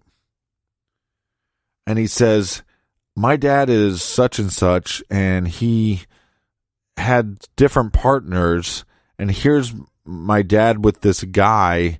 I think it's possible that he could be the Zodiac because I know that my dad and this guy, not the Zodiac, Golden State Killer, because they broke into people's houses.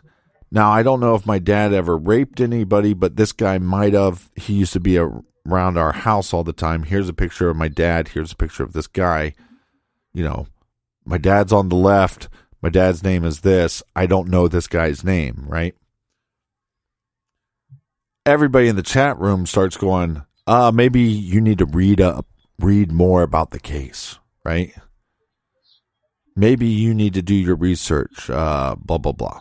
So eventually the guy, I think a couple days later, gets back on the chat room and goes, I think his first name was whatever. And then he's going through the chat again. Hey, can you guys give me can you guys send me to sites so I can get more information? And people are kind of like laughing at this guy. Like, it's not your dad's friend in this picture. Leave the chat. Move on with your life, right? So then the guy says, oh, by the way, he made us some pottery. And I think his last name is whatever, right? So I think he takes a picture of the pottery and puts it on the chat room. And then when they figure out who the Golden State Killer was, this guy was saying the guy's name in this chat room like a year and a half earlier. You know, so I think as much as I don't think it's sometimes the geniuses that will actually solve the case, if that makes any sense. Yeah, it makes sense. And that's what I'm saying. I mean, you think you've solved Delphi, so yeah, but that's what I'm saying about like Paul Holes is I'm not saying that he's an idiot and he doesn't know anything, but Jim Clemente did a whole documentary on this case, and I don't think Jim Clemente is a moron, but his theories on the case don't make any sense, and they're not even logical. So that makes his ideas on this case moronic. You know, that's what I was going to say about that documentary. Is like in that documentary, you've got Jim Clemente, you've got Laura Richards, you've got Dr. Henry Lee. I mean, all of these, you know, people that, I mean, if you are in the true crime community, you know who they are. They're big names. They're intelligent people that when they say something, you believe them.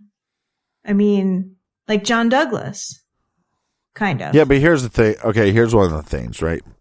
Have you ever saw these copyright infringement lawsuits? Like the one where I think it was like Al Green. Well, maybe was it Al Green? I think it was Al Green sued like Robin Williams, or not Robin Williams, Robin Thicke. You know that? Yes. What's that stupid song? For the song. I know what you're talking about. Hold on, I'm going. He was popular. He sang at the Grammys and shit. Robin Thicke. I can't think of the name of the song. Blurred Lines. But I know which one you're talking about. Yeah. Blurred Everybody Lines. get up.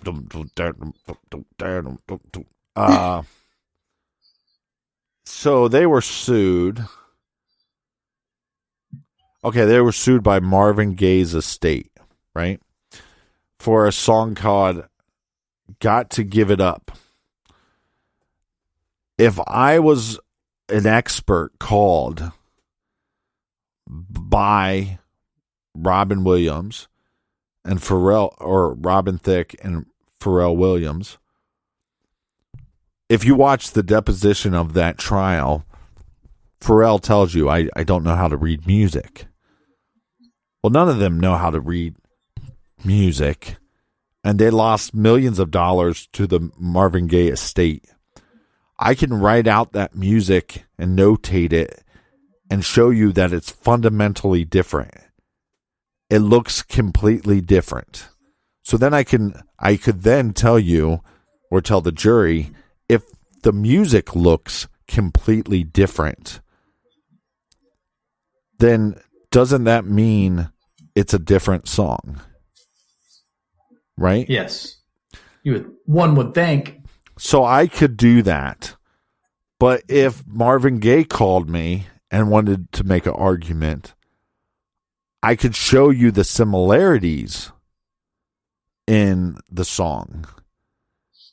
And I could then just omit all the parts that make the song different and make the DNA different of that song. And that's like what people like Henry, what's his name again? Dr. Henry Lee. That's what Dr. Henry Lee does. And that's what a lot of these experts do. Very rarely will you see that they got called to a case and they turned it down. So I just don't trust all of those experts. But it's like, I think Lou Schmidt is genius level, has a success rate higher than so many other detectives. He just, in this case, he has one flaw. He keeps on saying that this stupid crate in the stupid window is an entrance point. And it's just, it'd be different if you saw the window open and maybe the crate was open also. Maybe that would be different, or there was a footprint by the crate or something. But it's like, chances are somebody just went up and checked the doors or picked a lock real quick. Because if it doesn't have a deadbolt, I can get into a house within minutes. So, why couldn't somebody else do that? Especially one that has a motive. Right. So I think a lot of these people are really smart people, genius level people. They're just missing the point. But I also think that's because everybody wants that definitive thing. We started off with you tonight. You said, what do you think happened? Well, if I was smarter, I would know. But the more I've looked into it, the more I've researched it, I just know. I know what I don't know, and I know what I do know. And I do know that there's certain facts. And I think people, when they argue this case, they just forget about the facts. And there's no way that Jim Clemente forgot about the facts. A little insider tip: when you're doing one of these interviews with the TV shows, they might ask you about like crowdsourcing, and we think crowdsourcing is going to help solve 1 billion cases in the future or whatever, right? And if you're like, it's a possibility, they'll go, stop, Captain. We don't want you to say it's a possibility. We want you to say that you think it will solve every case. And you go, but I don't want to say that because I don't believe that. Yeah, that's okay. Well, let's think of something else for you to say. And then then you go, okay, I got it. And then they go, rolling. And you go, I think it's likely that it could help solve cases. cut, we don't really like that. We want you to go a little more aggressive. And then after 10 hours of them beating you up, you eventually go, crowdsourcing is going to solve every fucking case in the world. You know what I mean? Yeah. It's just like interrogations. Well, You're so tired. You're like, yeah, what do I think happened? I killed her. You know? Yeah, I killed her. Yeah, it was me. It wasn't Santa Bill. It was me. I showed up and is that what you want to hear? Is that what you want to hear? You know, because you just can't take it anymore. So, it's just about every fact in this case has been sort of misconstrued to fit each narrative. So everyone has a different narrative, and they're trying to fill it with the facts. And of course, sometimes the facts work depending on which way you twist them. Well, and I think, and again, we don't know exactly the evidence. Look, and anybody could sit back and go, well, whatever forensic evidence they have, it could be tampered with. But you can look it up online. When the DA came out and cleared the Ramsey family, they shouldn't be cleared because the DNA says it was a mixture up to like 5 people or like 5 males or something. And then they come out and go, well, we cleared the Ramsey family. Well, based off of the way you cleared them, you can clear everybody in the fucking world. You know what I mean? Because because nobody's DNA is going to have a mixture of 1 to 5 people. So there's something wrong there. There has to be something wrong there, like whether it's a test that we don't have developed yet, or they're trying to.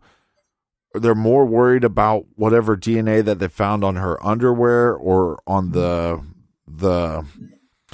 what's it called? Like the what the hell is it called? Like I want to say the rim of her pants. Like the waistline of her pants.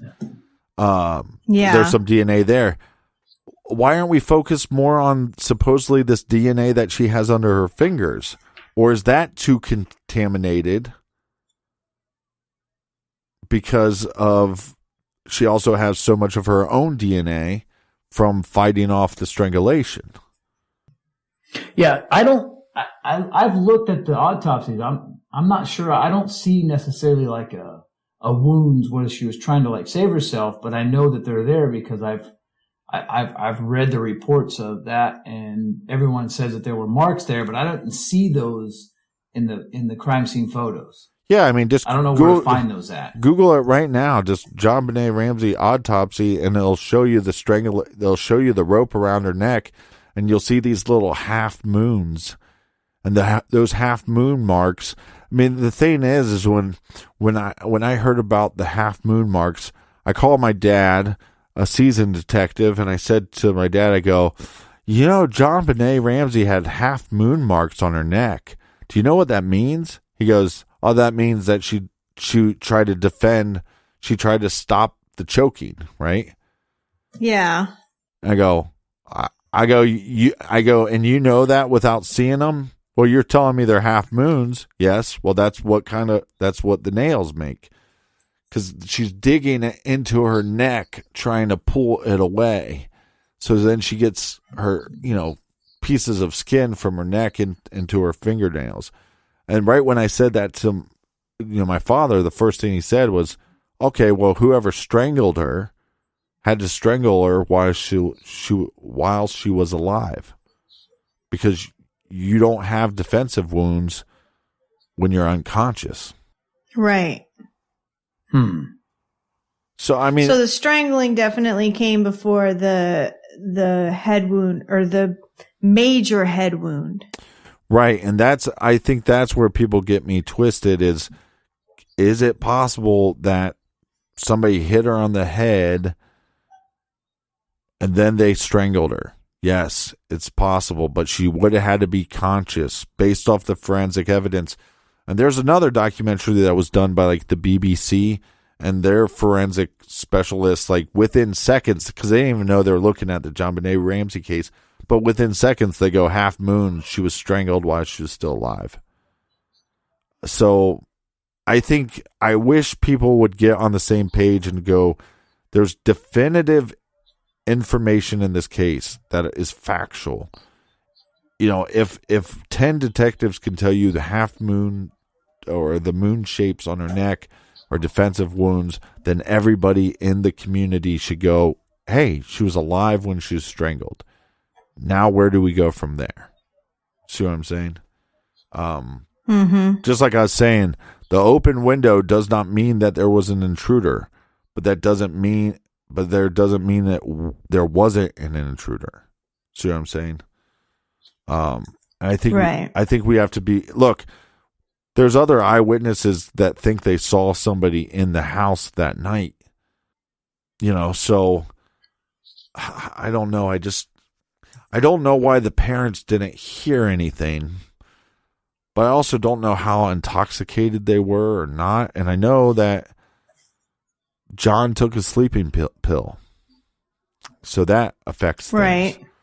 But personally, I can't get over the idea, and I'm not saying it has to be Santa Bill. I can't get over the fact that a 6-year-old is arguing with people saying, no, you idiots. Santa Claus is visiting me after Christmas. He's going to bring me a special gift. Where did she get this damn idea from?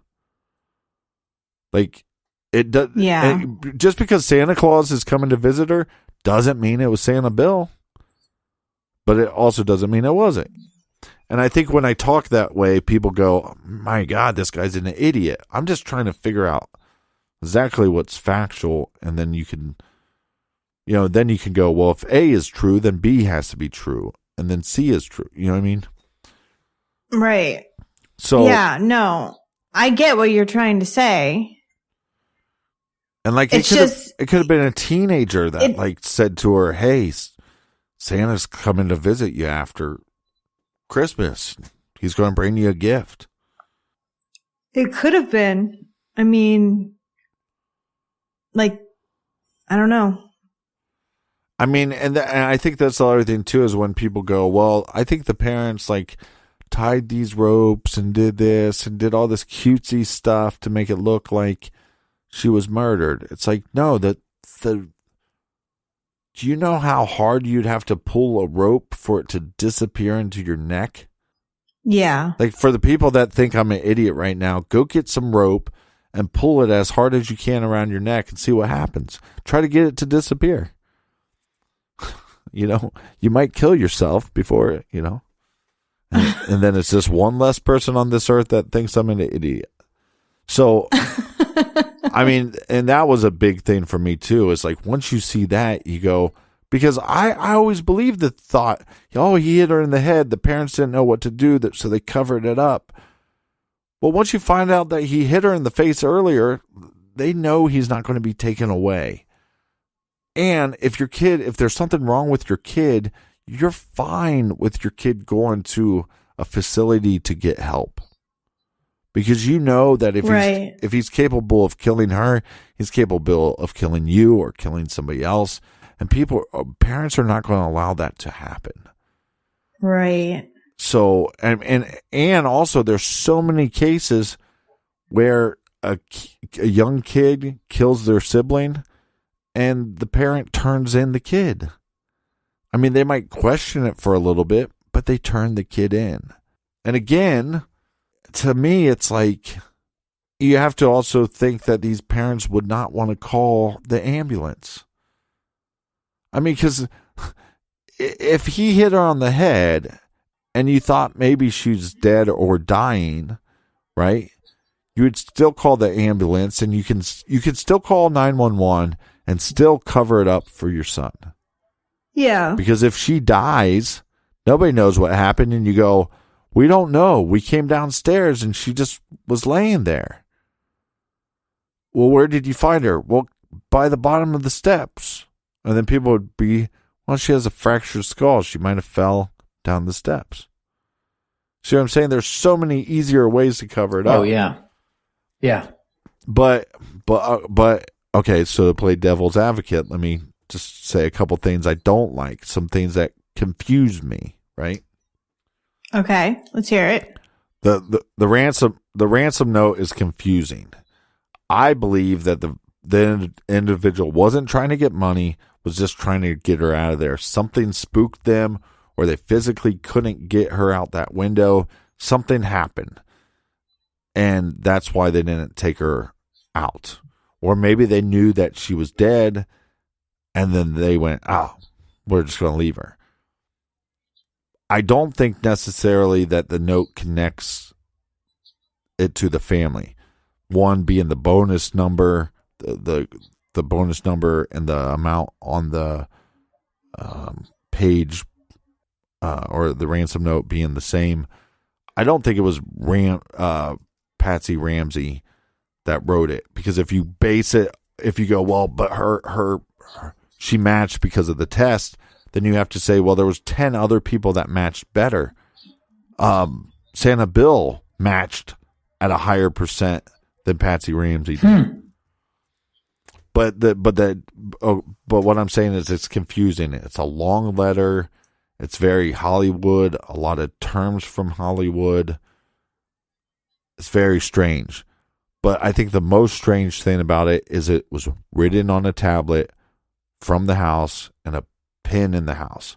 So this person, whether it's the parents or whether it's an intruder, this person was okay with being in the house for a long period of time. There's more that I don't like. I'm drawing a blank. Well, just on the ransom note, do you think so? Hold on, I can't hear you. So why leave the ransom note? I mean, so if you strangled her, you already know she's deceased. So why do you write the ransom note? Is it to buy time, you think? Yeah, or it could just to throw people off. Like their thought could have been, I'm going to visit her and then take her somewhere for a while, then take her back. Maybe she recognized them. I think it's more likely that the individual was, I mean, this sucks to say, but I think the individual was pleasuring himself while he was trying to choke her. And I think he lost control of whatever urge he had and that caused her to die. That's so hard to imagine, but because, in this genre, it's easy to do. Because the garrote would give you the ability to choke an individual with one hand, and you could have, they believe, whatever little digital molestation that she had, again, is something that could happen with one finger or one hand while the other hand was placed on themselves. I mean, that's what I'm guessing. I'm not even saying the person completed, but I think that makes the most sense to me. I also think they put her in the suitcase, and the fractured skull, I think, came from like the zipper or the binding of the suitcase, because she would have fell about over 6 feet from the top right onto concrete. yeah. And if she came down head first, and she was already dead, so I think it would make the skull weaker. Well, and after looking at the autopsy photos, you realize that the skull fracture really doesn't have a shape of anything in particular. I mean, it just looks like it hit something, but you have no idea what. Yeah, but it's also like a real big line, so that's why I wonder if it hit like the binding of a suitcase, like a hard metal binding of the suitcase, and there's a suitcase there, and we have evidence that, well, we have evidence that she was in the suitcase. We don't have evidence that she was in the suitcase that day. But what we do know is that suitcase is normally not there. And so I also think people that look into this case, when John Ramsey doesn't know something, I think some people think he's covering shit up. They go, well, why is the suitcase there, John? He's like, I don't know. That's not where we normally keep it. So I told police it's odd that suitcase is there. Well, what do they find? They find fibers of her pajamas in the suitcase. So did somebody put her in the suitcase and try to leave that way? Well, apparently it's been said that suitcase belonged to John's son. Yeah, the oldest son that was not was there. John Andrew. John Andrew, is that his name? Yeah. And look, I mean, if you're the parent and here's what makes sense. If you're the parent and you leave a ransom note, you know the ransom note's going to throw fucking people off, right? But maybe you decide that you're going to, okay, I'm going to put her in this suitcase and then I'm going to leave out the back so people don't notice me. And then you just realize that that's a bad plan, or the suitcase doesn't fit out that window. You don't know what to do. And then you decide, okay, well, we'll call 911 and then have them come and we'll cover up the fact that we murdered our daughter. But for all that to be true, you have to believe that the parents actually wanted to murder their daughter. So I don't know. I think about this case every day. Yeah, it's definitely one that's very, very, very different. Well, but I do think there is, if A is true, then B has to be true. And just like there's tea found by the bowl of pineapple and milk. Well, Santa Bill was a big tea drinker. But that doesn't mean it was him sitting next to her while she's eating pineapple. Or did she get herself that snack? And then the DNA that they found on the bowls, supposedly her DNA is not on the bowl. Yeah, but Burke's fingerprints and Patsy's fingerprints are on the bowl. Yeah, which could have been simply from putting away the dishes. I mean, most kids, when they eat like a bowl of cereal, they touch the bowl. Or they touch, but it is possible that somebody with gloves put her down in her chair, put the bowl in front of her, and she just picked out each piece with her fingers. Yeah. And whatever DNA or whatever fingerprint they have, that's from when somebody put the dishes away. But I think that the things I feel strong about is I think that she knew the individual. I don't think there was a stun gun, because that's another theory. If you stun her, does she stay unconscious through the whole thing? Well, if so, then how's their defensive wounds? How did she get the perpetrator's DNA under her fingernails? She has to be conscious. So how did they get her out of her bed and downstairs? And then why do they stop to eat? Or were they fed before they went to bed and John and Patsy just don't remember? Which people go, well, you'd remember a thing like that. Well, maybe you wouldn't, So I think she knew him. And then I just think there was some physical reason, whether it's the suitcase was too big or maybe she was too heavy for the individual to get out. And they might have been so distraught because they accidentally killed her. Yeah, maybe the murder wasn't completely intentional from the get-go. Maybe that was just things got a little carried away, and that's what happened. Maybe that's why the ransom note was brought in, was to take her away, but yet it got carried away and she ended up dead. Yeah, and look, just because there's a ransom note doesn't mean that the person actually wanted a ransom. It could have just been to give them time to keep her gone for a while. Maybe they're going to kidnap her. Maybe they could have been not planning on bringing her back ever. But hey, I'm going to write this ransom. It's going to throw people off a little bit. It's going to give them, and I think if I write a bunch of crap, it gives you, the more crap I write, the more you have to dissect this crap. And you might get to the end and go, this is all crap. None of it makes any sense. This is useless. But like I said, if they had these, I mean, I can't understand why they would stop to molest her or anything like that. But I also don't understand killing a 6-year-old. So, it's to get in the mind of this person would take a very special individual. I don't know if I'm smart enough to be able to trick my brain into getting in that headspace. It's obviously a very dark headspace. Yeah. Okay. But it bothers me that every item of this was from the house. See, we just keep going round and round in circles with this. It's like that's what actually like just confuses me and I don't like about it is it's like, well, everything's from inside the house, but the ransom note was written probably by a 19 or 20-year-old, which there was no 19 to 20-year-old in the house.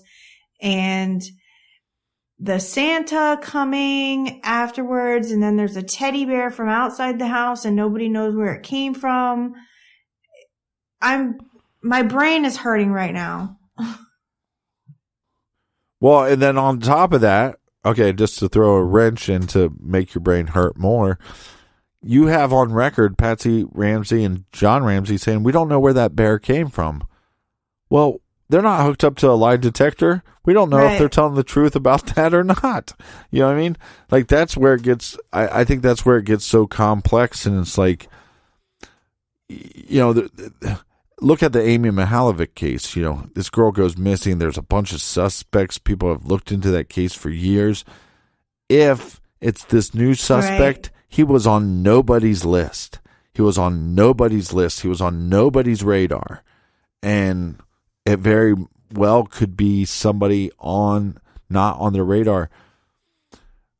But I also think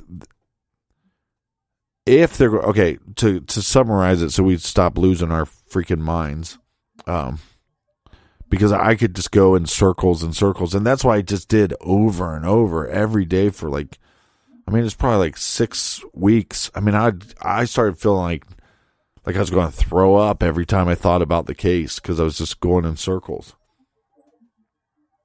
But I think to solve it, somebody's going to have to start with no information and then go through everything piece by piece. Makes sense. Retest people. Do we have the right tests to test these individuals? I mean, it's been 25 years, but even like you say somebody that knows nothing. Well, even somebody, I remember, 1996, I was probably in middle school, and I think I just remember the tabloids and for weeks and months at a time, just her photo everywhere in the grocery store, on all the magazine covers, on TV constantly. It might take somebody that wasn't even born yet to grow up and join the FBI and become a behavioral analyst or a forensic psychologist or something, to dig into this and not be tainted by everything that pretty much the whole country has been tainted by for the last 25 years when it comes to this case. Yeah, and not to pat myself on the back, but like I said, I went into this case going, well, I think I know what happened. I watched the CBS documentary, and it made sense the way they laid it out. Yeah. It made logical sense because they left things out. But what I pat myself on the back for is to me, there's definitive things now. It's definitive to me that an intruder could have got into the house. Period. Right. But that doesn't mean that there was an intruder. You know what I mean? But I just think, I think that can't be closed off. Anybody that goes, well, there's no footprints. Well, there was no snow, so of course there's no footprints. And I don't think they try to go through the basement. If anything, that was an exit strategy that went bad. And and I also just don't think there was years of abuse. I mean, there was plenty of their doctors that came out in support of the Ramseys about that. Again, so right when you say that, though, it's really hard to keep a complete open mind, because what logic tells us is if there was abuse from the father or mother, that it would have happened for longer periods of time and would have happened starting at even an earlier age. So that kind of rules out the idea that there was molestation from the parents. But there has been some psychologists that argued that this could have been the start of being sexually abused by her parents. And there's an argument that you would think by looking at the two parents, you go, well, who would be the one molesting her? It would be her dad? No, it's actually more likely that it would be her mother. That's hard to wrap your head around. Yeah, and it's not, but what I'm saying is it's not impossible. So I think that's the hardest thing, is like, there's not enough for me to clear people. I think that's the problem. Like, I don't think any, like, just the knowledge I know, I don't know if I could clear Burke, but that also means I can't clear Santa Bill, and I can't clear, John's business, what I mean? But I do feel like that I've at least come to some definitives, but I applaud myself in the idea that my brain is still open, even though I want to have definitive opinions about this case. I all day, all I'm trying to do is go, if A is true, then B had to happen. And if C is true, then D had to happen.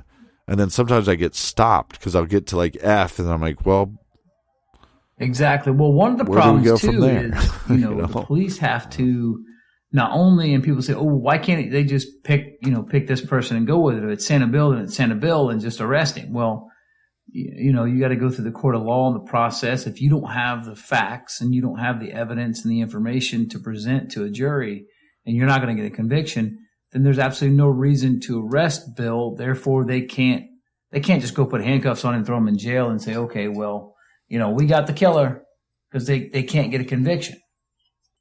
Yeah, it's hard for me to believe that somebody.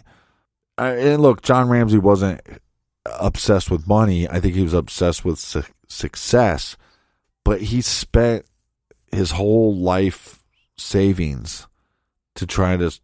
Yeah, I saw a documentary where he's kind of broke now, or something to that effect. Oh yeah, he lives in a I'm not saying that people that live in a rental home are broke, but the house in Colorado was their second house, and it was almost 7,000 square feet, or maybe over 7,000 square feet. That's a gigantic house, and that was just one of his properties. So now he doesn't have multiple properties; he has one, and he doesn't even own it, and he still works to this day. That's a guy that wants to see justice. That's a guy that wants some answers. But I also think it's just a perfect storm. John's real quiet and reserved and waits to speak, and his wife is the opposite. She just runs her mouth and says what she wants and is a little offensive. I mean, it was like, it's the perfect storm. But I would suggest to people that are interested in this case, look up, I think one website is called like the Candy Rose or something. And it's all that, I mean, there's pictures and there's documents and interviews, but I wish I could get, and what I'm saying is, like, if John Douglas came out with a book that he said, oh, by the way, that teddy bear, yeah, I figured out where that came from, and I did my research, and it didn't come, or it came from somebody else and not from Santa Bill or didn't come from the killer, I'd be fine with it if he did his due diligence, right? I can't find anywhere on the internet a solid explanation for that teddy bear. And people have sent me texts and stuff like that. I don't want text. I want solid proof that it came from that pageant. And people say, oh, well, there's pictures of the bear at the pageant. Okay, if there is, I've never seen one, and I would love to see it. You know, I'd love to see pictures, and in the background, you know, JonBenet's up there dancing in the background. You can see the Santa bear, you know. I just can't find that information, and that bear literally could be, you know, the biggest piece of evidence. Exactly. Yeah. Well, I think we gave them Jesus Christ. 2 hours and 11 minutes. Were you aware that at one point John Ramsey met Natalie Holloway's mother at like a fundraiser, and they dated for a little bit? No, but it would make sense because they've been through similar things. Yeah, so they actually dated for a little bit. It kind of blew me away because we covered the Natalie Holloway case at one point on our Patreon feed. But the Natalie Holloway case is technically not solved, though, right? No, they still don't necessarily have a definitive answer. Similar to this case, it's another one of these cases where you've got all the facts, you've got enough information to say this person did it, but not enough to convict them in a court of law. Well, it's the poker player, right? Yes. But isn't he connected to another murder? Yeah. Yeah, and he was convicted of it too. Yeah. Yeah, I mean you just gotta connect the dots, and just because they can't connect the dots doesn't mean it's not him. Yeah, that's a really tough case. But at least in that case, I almost feel like in the Ramsey case, it's like endless. And then if you also look up around that time how many pedos were living by her. Yeah, I know. I mean, it was tons. So, and then there's serial killers. And then what gets me is all these different people that have come forward and be like, I did it. And then the DNA doesn't match. And a couple of the responses from the people that claimed that they did the murder, they went, well, there must be something wrong with your DNA. And I've just always thought, well, maybe there was. Maybe there was something. There's just some reason that the DNA doesn't make sense. And the DNA is the only thing that really cleared Santa Bill. But they've also used the DNA to clear the family. Yeah, didn't they say it linked to some worker in China that put the underwear in the package to something like that? That was the CBS documentary. Oh, okay. No, Henry Lee did that, didn't he? And the CBS documentary. Okay. Yeah, but I think that was like touch DNA. I think they actually found were able to get a better piece of DNA. Okay. But that didn't match a worker, but that still matched an unknown male. So, but that's where it's tricky, is like some of these samples are going, it might be 1, might be 5. What? I mean, once I read that, I mean, even them going, we cleared the family. Well, when you read the paperwork, you're like, how did they clear them? Because a jury, they lost the trial that they had. You know, the jury came back and said, hey, if you take these people to trial, we think you'll find them guilty.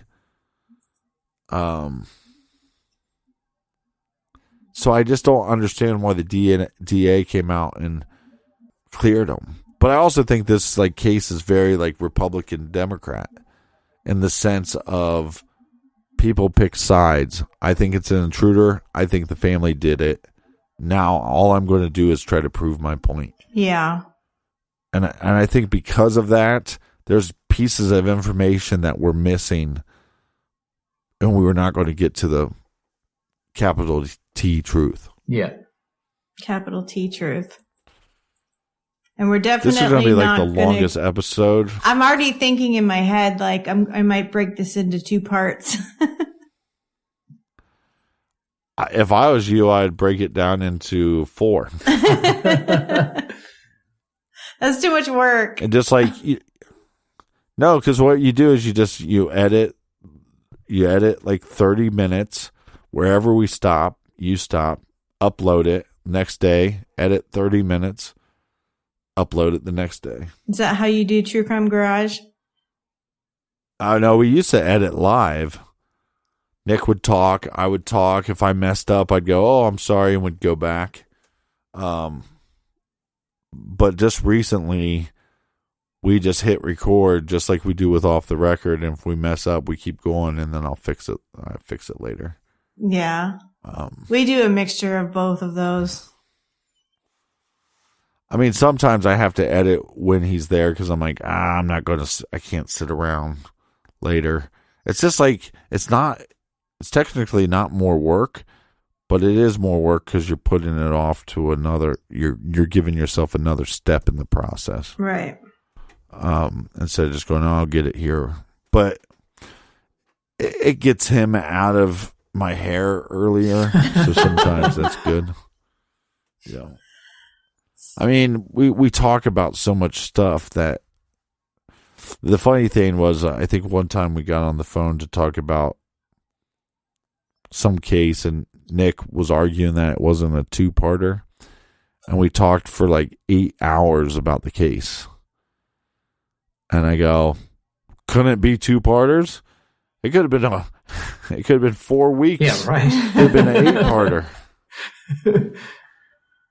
And I know I probably made like people's heads spin, but I really do think that you could solve some of the parts of this case by the process of elimination, Yeah, you could definitely steer a different JonBenet. direction than what has been sort of perpetuated throughout the media. And obviously they all want to point the finger at, one direction. And so that's kind of where everybody goes to.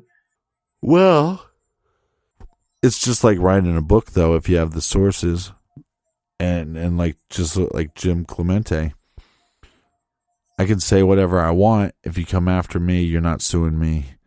You're suing the production company. You're suing NBC. They'll write you the $75,000 check. Exactly. Or $75 million check for you to go away. And but they again, I thought it was a really interesting documentary, but I think they made it seem more than it was. But I also thought, what a cool documentary that they redesigned every room that in was cool. House. I mean, how freaky would that be? Yeah. Even like the messes in the corners they had. Oh, they had, I mean, it was just like a mess of a house. And I think some of the stuff they might have got right. Like they could have got the little marks on her not being a stun gun, but being those train tracks. That they found right by her. That's possible. I would buy that. Yeah. So. All right. It's 10:05, Captain. You're supposed to be done working by 10. I don't know. I know. Well, hopefully you just edit that down to an hour and it'll sound amazing. I think it'll sound amazing in 2 hours. No. I have to cut it. Yeah, but I think it's how people should look at cases, though, too. It's like, because when you watch something like Making a Murderer and people are going, I think he did it. And you go, well, but it couldn't have happened the way the nephew said it happened, right? Right. But that doesn't mean he didn't do it. I think he did do it. He did do it. I think Stephen Avery is guilty as fuck. But what I'm saying is, I think you have to start eliminating that stuff. Is the nephew lying? Definitely, because what he said happened couldn't have happened. You can't say that we tortured and cut her up and dismembered the body and did all this stuff in a bedroom that you found zero of her DNA. But I think that's what's really hard to do with some of these documentaries is they're not going to give you all the information. But as you dig through it, go, well, it didn't happen this way. It couldn't have happened this way.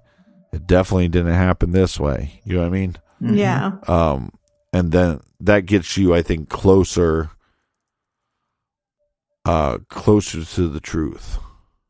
Yeah. Yeah, that's a tough one, though.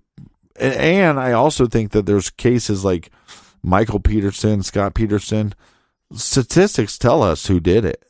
And if you look at statistics in a case like JonBenet, the younger the victim, the more likely it was somebody in her family. Right.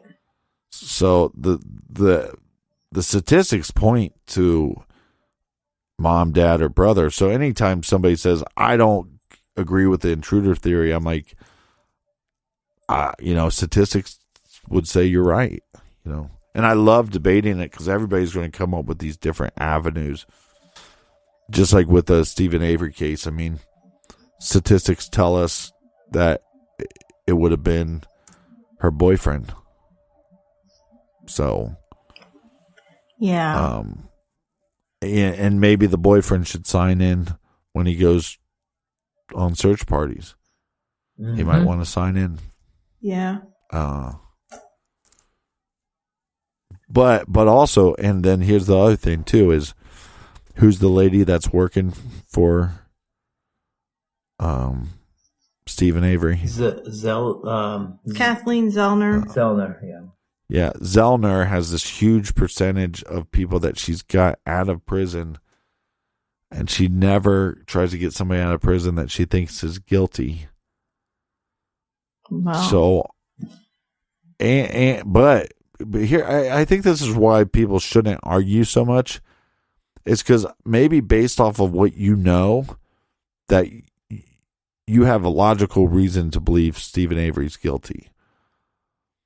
What I always try to reserve the right is I want to know what Zellner knows. Because I guarantee you there's like 5 things that she knows that I don't and you don't. I want to know what Jose Baez knows. But that's a story for another day. You're talking about the troll? Let's not even go there. Oh, I know what happened in that case.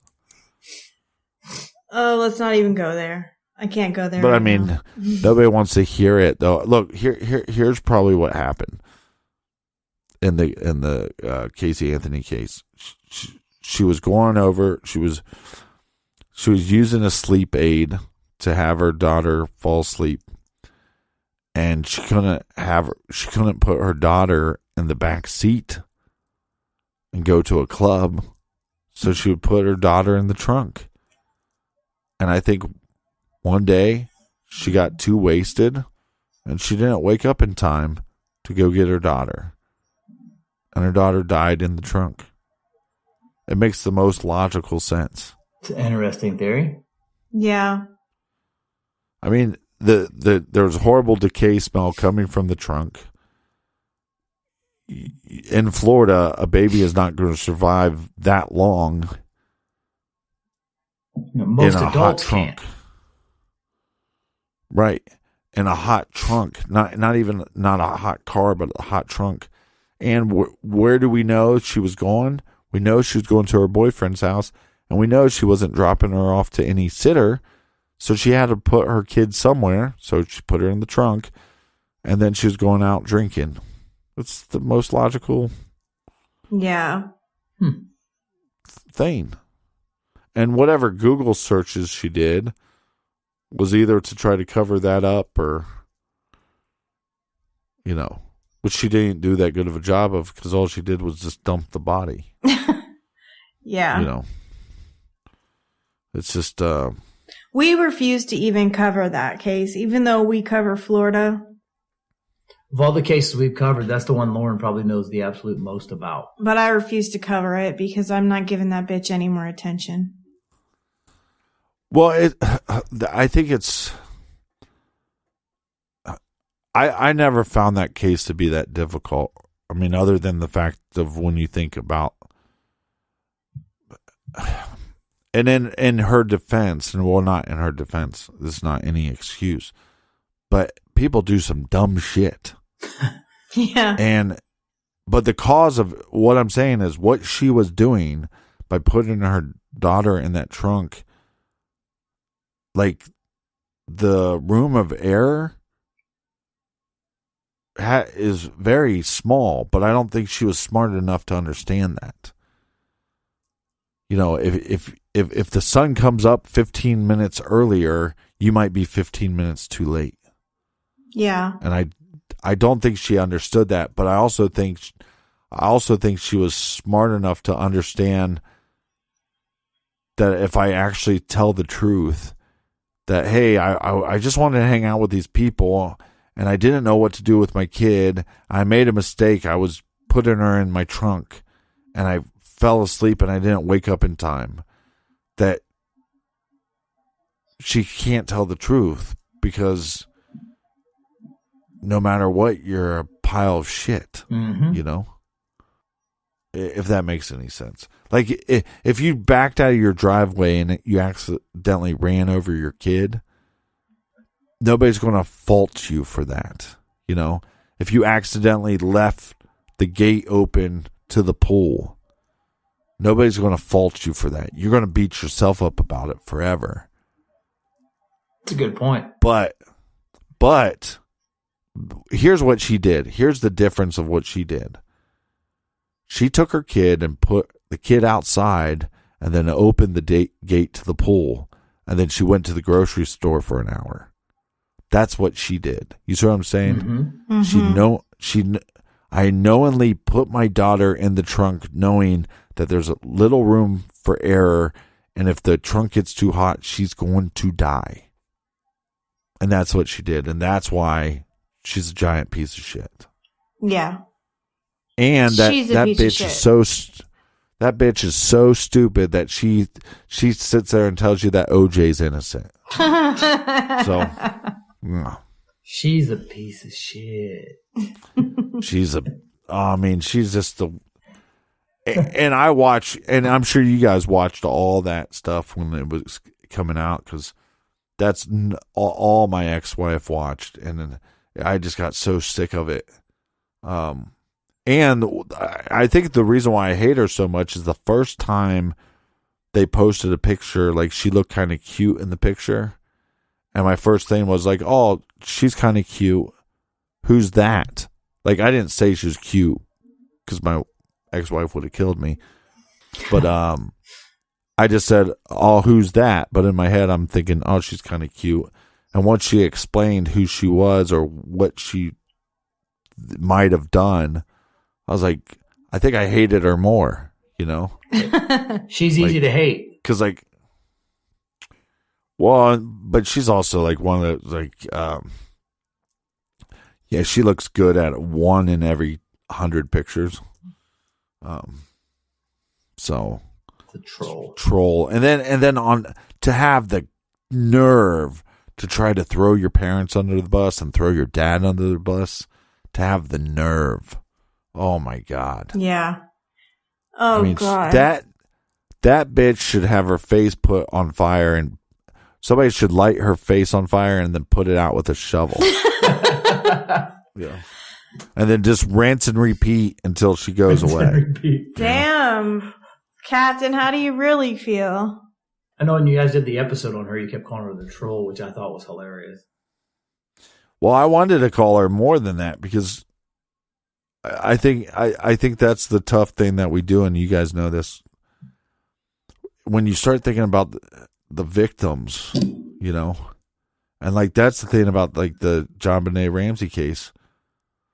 There's that picture that the dad took, and she's tired. She's 6 years old, and she's tired, and it's Christmas, and she's not complaining, but she just looks exhausted. She looks like she needs to sleep for a couple days.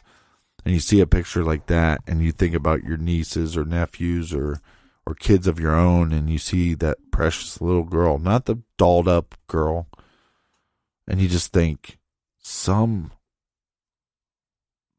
scum piece of shit person wrapped a rope around her throat twice and strangled her to death while she fought for her life. You know, it's just... And I jokingly say on our show, I'd love to be in a room with some of these people for like an hour. They wouldn't last an hour. I'd rip their fucking head off. Yep. I think like God would come down and give me some power, and it'd be like that new Mortal Kombat trailer where the guy rips the guy's arms off. Like something would just happen, and I'd be like a monkey ripping their damn faces off of them. You know? Exactly. Well, you know, the thing is, and the saddest part about the JonBenet Ramsey case is not only did this happen to her, but the asshole got away with it. Yeah, and that's you know, and I'll say God quite a bit, and people then will think, oh well, are you I was raised Catholic, but whatever this world has, the universe or God, whatever it is, in those moments you hope that there's an afterlife, because if there is an afterlife, Casey Anthony literally will get her face put on fire, and they'll put it out with a shovel over and over and over. Exactly. And then and then they'll put her in a trunk and she'll die. I was just going to say she'll be put in a trunk forever and ever. Yeah. And then the next day they'll put her in a trunk and she'll die, and they'll keep torturing her. And that's what you hope for. You know, you hope that when it's all done, it's just not blank. You hope that at the end of the day, the universe says, hey, you meant well. You tried. Here's 27 virgins. You know, have fun. Here's some beer and some virgins. And then you hope that these scumbags, you know, I mean, give me 5 minutes. Give me a little bit of rope and 5 minutes. I'll choke the shit out of whoever did this. It's sad. It's the saddest damn thing, you know. And I think the other thing too is when people will say stuff like, I'm tired of that case. I'm like, well, I wish more people's cases got attention, but that I'm not going to hate on some 6-year-old girl that was choked to death because of it. Yeah. You know? It's just, and I just hope to God that there, maybe it's just like how we have DNA, then we have touch DNA, then we have these other forms. Hopefully in 10 years from now, we're going to be able to go back through every case and just be like, we can solve it now. Yeah. Because of X, Y, or Z. And maybe the person died and passed on, because we see that all the time with like some of the cases that we've covered where the DNA came back and we now know who killed the person, but they go, well, but they're dead now. But at least we'll know, so we can mark that down in history that it's just not an unsolved murder. Yeah, solve the case, and then that way it's sort of it brings some finality to it. Yeah. Yeah. And I also think, and not to get too spiritual, but I also wonder sometimes when you have a case that's so polarizing, like Casey Anthony's when she's on trial, and because it's so polarizing, you have thousands of people sending out this energy that she's guilty, thousands of people sending out energy that she's innocent. And then what happens? It's kind of a mishmash, and then she gets to go free because it's not definitive. I think that kind of happened in the what I mean? Like the power of positive thinking. And I think something like with the JonBenet Ramsey case, I hope this is not the way it works, but there's so many people that think the mom did it or the dad did it or Santa Bill or somebody else. And so all their energy is going into these different directions. But I think if we could figure out some other things, that more of our energy could go in one direction, and then that way it could be solved, if that makes any sense at all. That makes sense to me. I get it. Yeah. Definitely. Now I sound like a complete lunatic. No, we knew you were a lunatic before we started. So no, you don't sound like anything like that. That's the reason that's the reason we brought you on our show. Yeah, well, just make it a 5-part. Yeah. 30 minutes each. Well, no, here's the thing is Patreon's going to get the complete unedited version, but then the cleaned up version will go as a bonus on our main feed. I like it. I like it. Somebody's going to be like, I can't wait to listen to all 2 hours of the captain. Well, I guess we have to figure out a close here. So I'm going to ask you so if someone wants to listen to you at True Crime Garage that maybe hasn't heard of you, which is highly, highly, highly unlikely. What are you talking about? We're everywhere. Way bigger than True Crime Garage. Yeah, please. Please. Yeah, more huger. Yeah, we're huger. We're much huger. Maybe in our county, but not, anywhere else. We're more funner and huger than that you'll ever be. Now, you guys are awesome. So, but I mean, just make sure you guys check them out. True Crime Garage. You can find them just about anywhere. Google it. It's easy to find. Their website, truecrimegarage.com. Yeah, and thanks for letting me be on the show. And because I didn't even feel like we're on the show anymore. It's like we're just talking like friends. This is what we do. I know, that's pretty awesome. This is what we do, people. That's the best part about it, though. Well, when you share a common interest, it's kind of easy. And then once you get past the asking for lingerie pics, I mean, you're really there's no going back from there. Yeah. And if you want to get super technical, you're supposed to be my husband for 3 months out of the year so that my actual husband can go fishing. And I think that you owe him about 6 months by now. That's a lot of lingerie pictures. No, but I try to explain to people all the time. I go, I think they were fans of our show that I stalked when I met them. But it was like by accident. I kept running into you guys, and I'd be by myself, and I'm like, can I join you? Because I didn't want to be sitting by myself. And I ate with you guys, and I drank with you, and we just became buds. Yeah, which was pretty awesome considering True Crime Garage is one of the main reasons we were actually at CrimeCon. Yeah, which, I mean, again, I think it's just the universe working itself out. And then, like, we were, just joking around. Because I've had people contact me and go, hey, can you do a theme song for me? And I go, yeah, it'll cost you, And then, but for my friends, yeah. The best is, I just love the fact that I did get it back to you that night, right? You did. Because you said, I think you owe me a song from about a year ago, and I felt so bad. I just cancel everything. I'm going to fix this tonight. And I made good on my promise. So you did.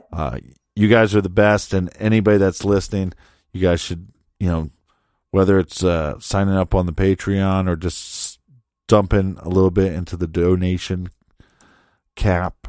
I think that's people don't understand how much work and how much emotion goes into some of this stuff. I mean, yeah, there's some days where you go, wow, man, this is a lot of, maybe the work or the research is fun, but like I said, when you think about the victim, that's when it really hits you, and you're like, sometimes you go, why am I doing this?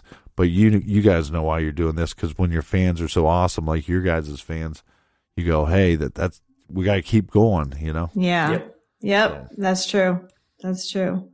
Well, Captain, thank you so much for giving us your time tonight. We know how valuable that is, and we appreciate it. We love you. Yeah, I'm a half an hour late. Yeah. Oh, you are. I'm sorry. We kept you up past your bedtime. It's okay. I love you guys. We love you. Thank you so much. And I'm sure we'll be talking to you soon. Yeah, I hope to see you guys in Austin. Absolutely. Yep, we'll be there. All right. Bye-bye. Bye. See ya.